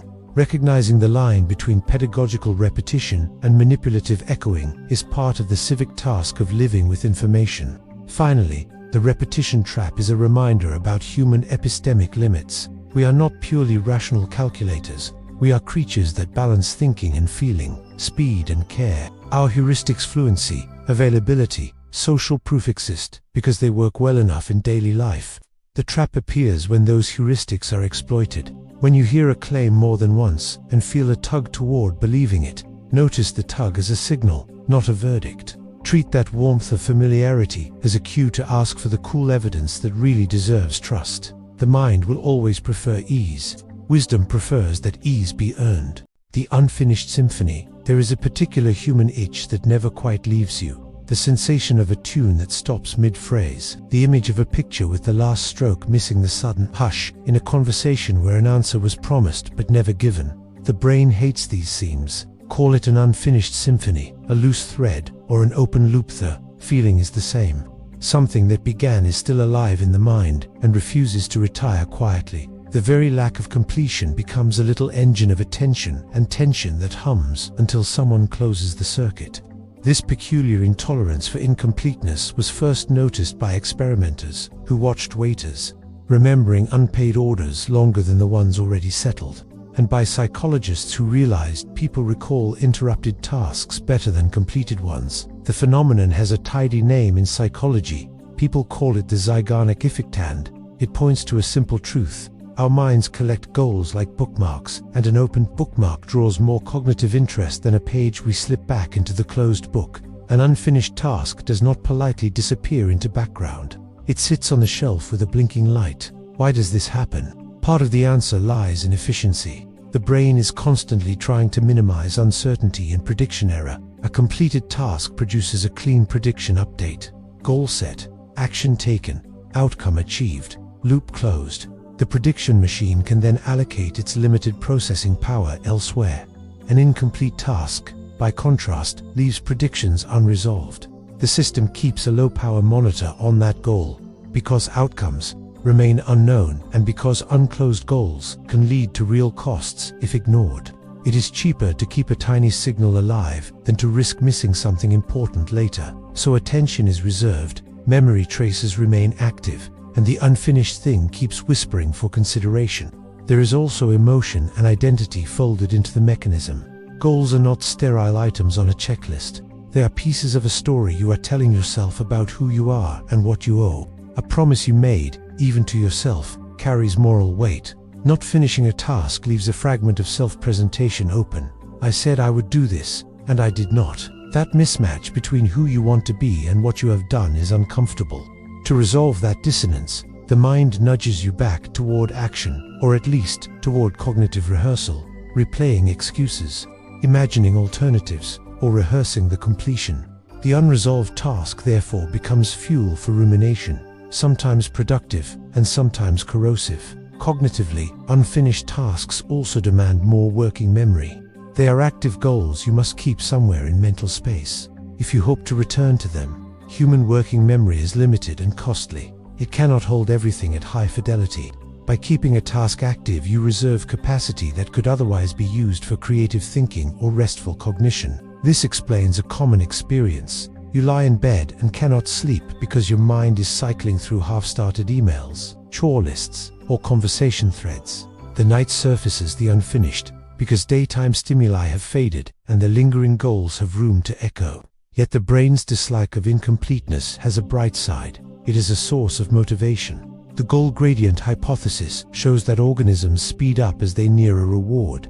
An unfinished task keeps the reward horizon near in psychic terms. Marketers and storytellers know this instinct well. Cliffhangers, serialized narratives, and deliberately interrupted tasks all exploit the open loop effect to maintain engagement. Teachers use the problem left unsolved to keep students thinking between classes. Your creative mind often incubates best when a project sits partly done. The open loop keeps problem-solving live during mundane activities like showering or walking, letting ideas percolate without conscious forcing. The nature of the incompletion matters enormously. A vague, amorphous, "I should do something about my life," is different from a concrete, bounded, next step, incompletion. "I need to email Anna back with 2 suggested times." The latter is a tidy, actionable loop that the brain can resolve quickly. The former remains a weight that leaks attention and energy. This is why planners and productivity psychologists encourage breaking large undertakings into explicit next actions. When an open loop can be narrowed into a single next move, it loses its talking power over attention because the path to closure is legible and short. There are also behavioral strategies that exploit the brain's hatred of incompleteness in useful ways. Externalizing tasks, writing a to-do list, making a quick voice note, leaving a visible reminder transfers the cognitive burden to the world. The loop is no longer solely held in working memory. The external cue does the reminding, and the brain can let the internal signal dim. Another trick is to make tiny, symbolic completions, sending a 1-sentence update, crossing off a subtask, or scheduling a 5-minute slot. These micro-closures reduce the mental charge and free up attention for other things. Conversely, if you want to keep momentum on a long project, deliberately leaving a small unsolved piece for the next session creates a productive tension that pulls you back. The social life of unfinished tasks is interesting too. Promises and obligations are public loops. An unanswered text or a promised phone call is not only an unresolved item in your head, it sits in the social field, where reputations and relationships are at stake. The anxiety is therefore not only cognitive but interpersonal. This is why apologies and brief status updates have such disproportionate soothing power. They signal closure, or at least movement toward it, releasing the social pressure. Not all unfinished things are bad. Creative work often requires a simmering state where ideas are half-formed and the mind nudges them slowly into coherence. The discomfort of incompletion can be the scaffolding of novelty. The trouble starts when the same mechanism produces chronic rumination, anxiety, or avoidance. If open loops proliferate faster than you can close them, the mental bandwidth taxed by the backlog yields fatigue, decision paralysis, and often poor sleep. Here the solution is organizational. Prioritize, externalize, and make next steps obvious. There is also a moral dimension. Some people weaponize open loops, leaving messages unanswered to exert power, or dangling promises to keep someone trying. That practice creates a toxic environment where attention is drained by design. The healthier approach honors closure as a kindness. When you owe someone an answer, even a short one, providing it releases them from the cognitive burden of the unknown and respects their internal economy of attention. If you listen closely, the Unfinished Symphony tells you what your mind values. It highlights edges where your commitments and identity meet your day-to-day life. treating those edges with small rituals, quick notes, clear next steps, honest updates. You turn the hum of tension into the quiet of completion. And sometimes, if you want to harness the engine rather than lose to it, purposefully leaving the smallest possible open loop for the next session invites your future self to return with momentum. The brain dislikes incompletion because it wants tidiness, coherence, and predictability, but it also uses that discomfort as a lever for creativity and action. Learn where to close the door, where to leave a crack, and when to let a melody hang until the next time you feel ready to finish the phrase. The silent stare. Imagine a gaze that does not demand, but waits. A look that holds without accusation, and a silence that is not empty, but full of quiet pressure. The silent stare is this precise arrangement, the arresting of motion and sound into a single beam of attention, aimed at another person. It works because it plays on ancient wiring and social choreography at once. Humans are social animals whose behavior is constantly monitored by eyes, ours and others, and when those eyes turn to us and simply do not look away, something in the mind recalibrates. Attention becomes an environment. Being watched becomes a condition that shapes what is said and what is withheld. At the most basic level, the stare leverages our intolerance for unresolved social feedback. Conversation is usually a rhythm of action and response, of question and reply, of glance and glance away. When a response is missing, the brain feels a gap. Silence is uncomfortable because it creates uncertainty. Have I offended? Did I miss a cue? Is there more expected of me? The silent stare intensifies that gap and points it inward, where a spoken prod can be deflected or parried. Sustained quiet cannot be answered with words that simply cover the absence. It asks the speaker to fill the space. People hate gaps because they are unmoored. Their instinct is to steady themselves by adding content. The stare converts social pressure into a gentle prompt to speak, and that prompt often reaches for clarity or explanation, rather than evasive silence. There is also a self-reflective engine at work. When someone looks at you and does not look away, you are more likely to monitor your own behavior. We infer our emotional state, not only from memory, but from our present actions and the feedback we receive. Under steady gaze, the very act of speaking becomes visible to yourself as performance. If your words do not align with your expression, the internal audience, the self-registers, the that mismatch creates cognitive dissonance, a little alarm that says what you are saying and what you are feeling might not be the same. To reduce that alarm, people tend to harmonize speech with feeling. Often the easiest route is to move toward truthfulness or to offer more detail that resolves the discrepancy. The stare thus recruits an inner editor who prefers coherence. Physiology joins the theater. Prolonged eye contact increases arousal. Heart rate and skin conductance rise. The body becomes more present. And small leaks in expression, microtremors, microfacial shifts, subtle changes in breathing become more likely. Liars and uncertain witnesses need cognitive bandwidth to invent, maintain, and monitor a falsehood. That bandwidth is taxed by the need to create plausible detail, to remember the invented line, and to watch for signs that one's fabrication is believed. The stare adds a monitoring load from the outside. While you are inventing, you are also being surveyed. The combination often makes deception harder to sustain, because what you must keep track of multiplies. In other words, the stare is not a finger that points at guilt. It is a flashlight that increases the background noise and reveals small inconsistencies the mind can no longer tuck away easily. Social norms and the desire to be seen as reputable also matter. We are creatures who care about how others construe us, even in fleeting encounters. When someone fixes their attention on you without interruption, there is an implicit social demand to present yourself in a way that will be accepted. That can lead to increased candor. It is easier to tell the truth than to construct a persuasive fiction under the feeling of scrutiny. The same effect bolsters confessions and admissions. In everyday life, children drop their guard under a patient, unblinking gaze and explain what happened. Colleagues soften explanations when a calm listener waits rather than interrupts. The silence says, in effect, I am listening and I will stay with what you offer. That steadiness invites honesty. Timing and quality of gaze make all the difference. A look that is too quick is meaningless. A look that is too hard becomes an attack. The silent stare that compels rather than intimidates is steady but not glare. Steady enough to be legible but soft enough to avoid threatening flight. It tends to be accompanied by other non-verbal cues that reduce defensiveness and open posture. Relaxed shoulders, neutral breathing, so the person being watched senses curiosity more than condemnation. The combination of calm attention plus silence creates a space where the speaker feels both held and safe enough to lower their defenses. If the stare is coupled with a furrowed brow, pointing finger, or clipped tone, it becomes coercion and produces resistance instead of disclosure. Culture and context tune the effect dramatically. In some cultures, steady eye contact is considered rude or aggressive. In others, it is a sign of honesty and respect. Power dynamics shift the calculus. When the stare comes from a figure of authority, it can operate like pressure, producing compliance rather than voluntary confession. In intimate contexts between partners, friends, or attentive listeners, the silent stare often functions as an invitation to authenticity. In interrogation rooms or hierarchical settings, it can feel like a trap.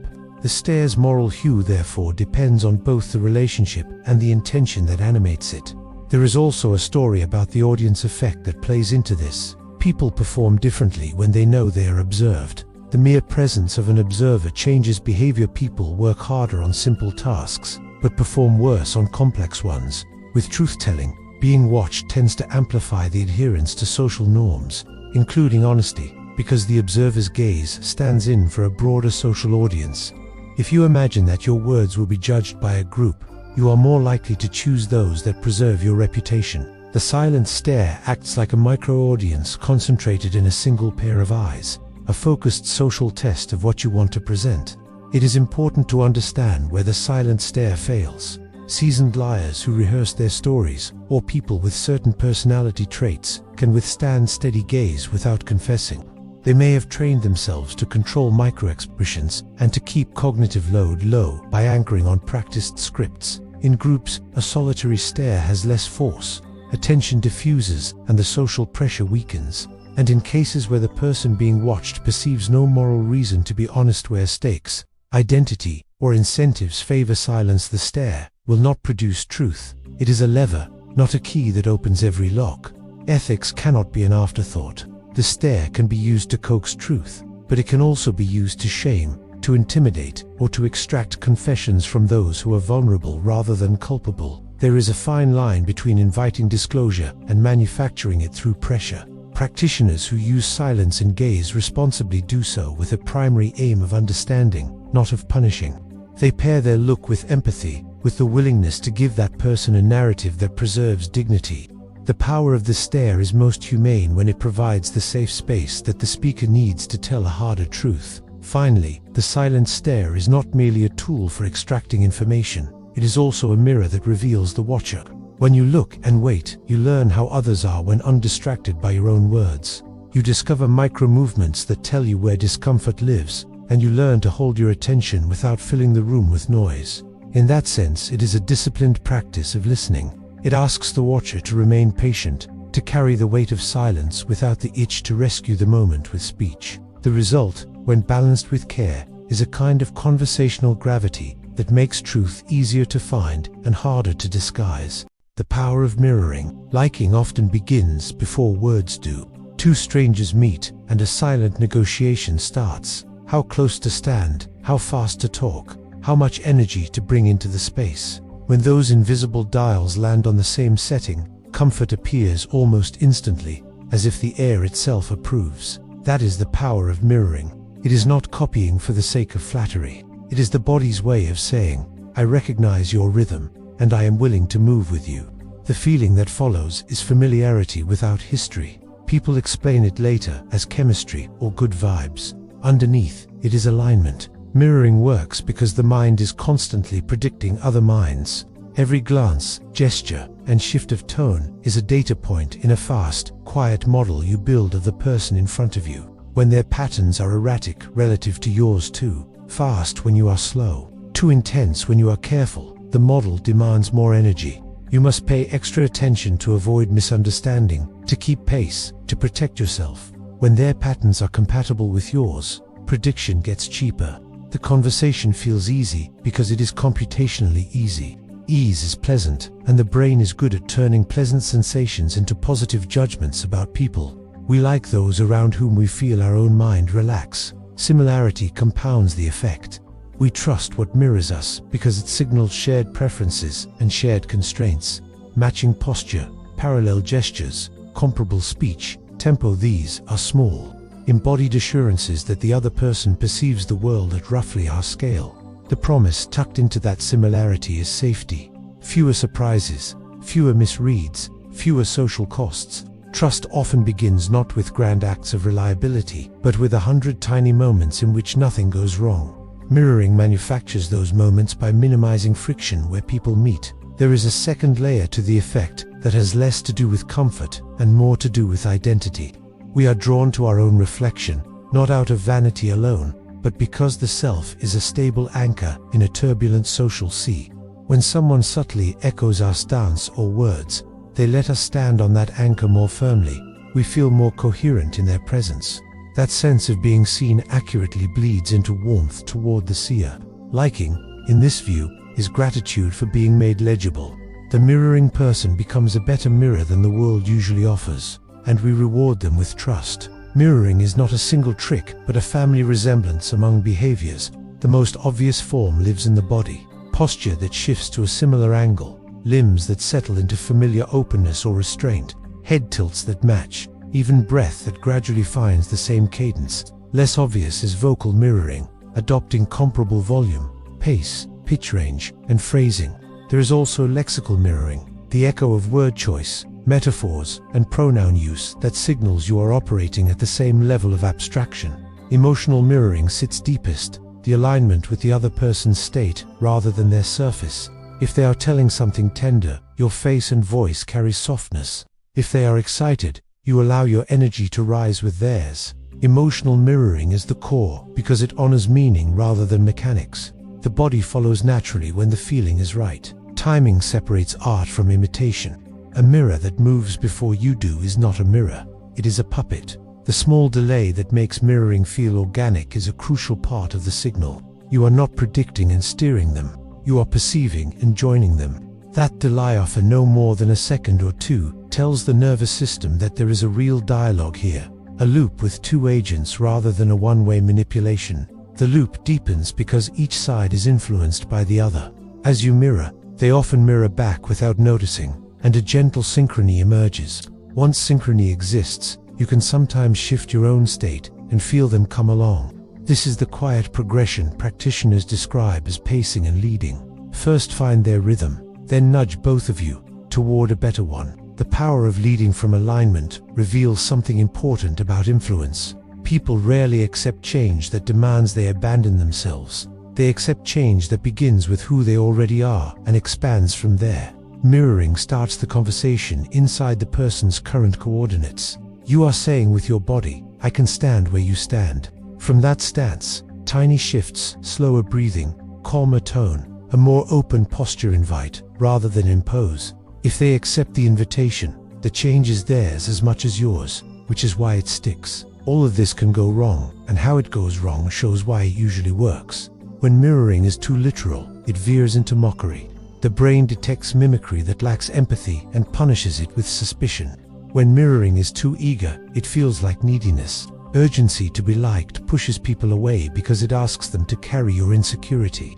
When mirroring is too strategic, it smells like sales. The other person senses that their feelings are being treated as levers rather than realities, and the trust collapses. The antidote to these failures is simple and difficult. Care more about understanding than about winning. Real mirroring is the byproduct of attention. If you truly tune to the other person, your body will mirror in proportion to your compassion. Mirroring also respects hierarchy without worshipping it. In high-status settings, overt imitation can read as fawning, yet a complete refusal to adjust reads as disrespect. The middle path is to mirror at the level of values and tempo rather than theatrics. If a leader is concise, you keep your answers tight. If a mentor is contemplative, you leave longer pauses. If a client is detail-oriented, you show your work. You are not a shapeshifter without a spine. You are a translator who ensures your meaning arrives in a dialect the other person can hear. Culture widens the map. In some contexts, direct eye contact is warmth. In others, it is challenge. In some, animated hands mean engagement. In others, they signal loss of control. Mirroring that ignores culture misreads the room. The skill here is to detect the local norms first and calibrate to those before calibrating to the individual. Everyone lives inside a larger rhythm taught by their community. Meet that rhythm, then find theirs within it. There is a subtle generosity embedded in mirroring that is easy to overlook. When you adjust your body and voice to meet someone, you are spending your own regulatory energy to reduce theirs. You take on the small cost of adaptation so they can relax into being themselves. People feel that gift even when they cannot name it. They leave the interaction more resourced than they entered, and their liking follows the path of relief. Over time, repeated relief becomes loyalty. Mirroring even works inward. If you want to like someone more, experiment with aligning to their humanity before you align to their habits. Mirror the part of them that worries, that hopes, that tries. Even if their style grates on you, your nervous system will often soften as your posture softens, and the harsh story you were telling about them will lose some edges.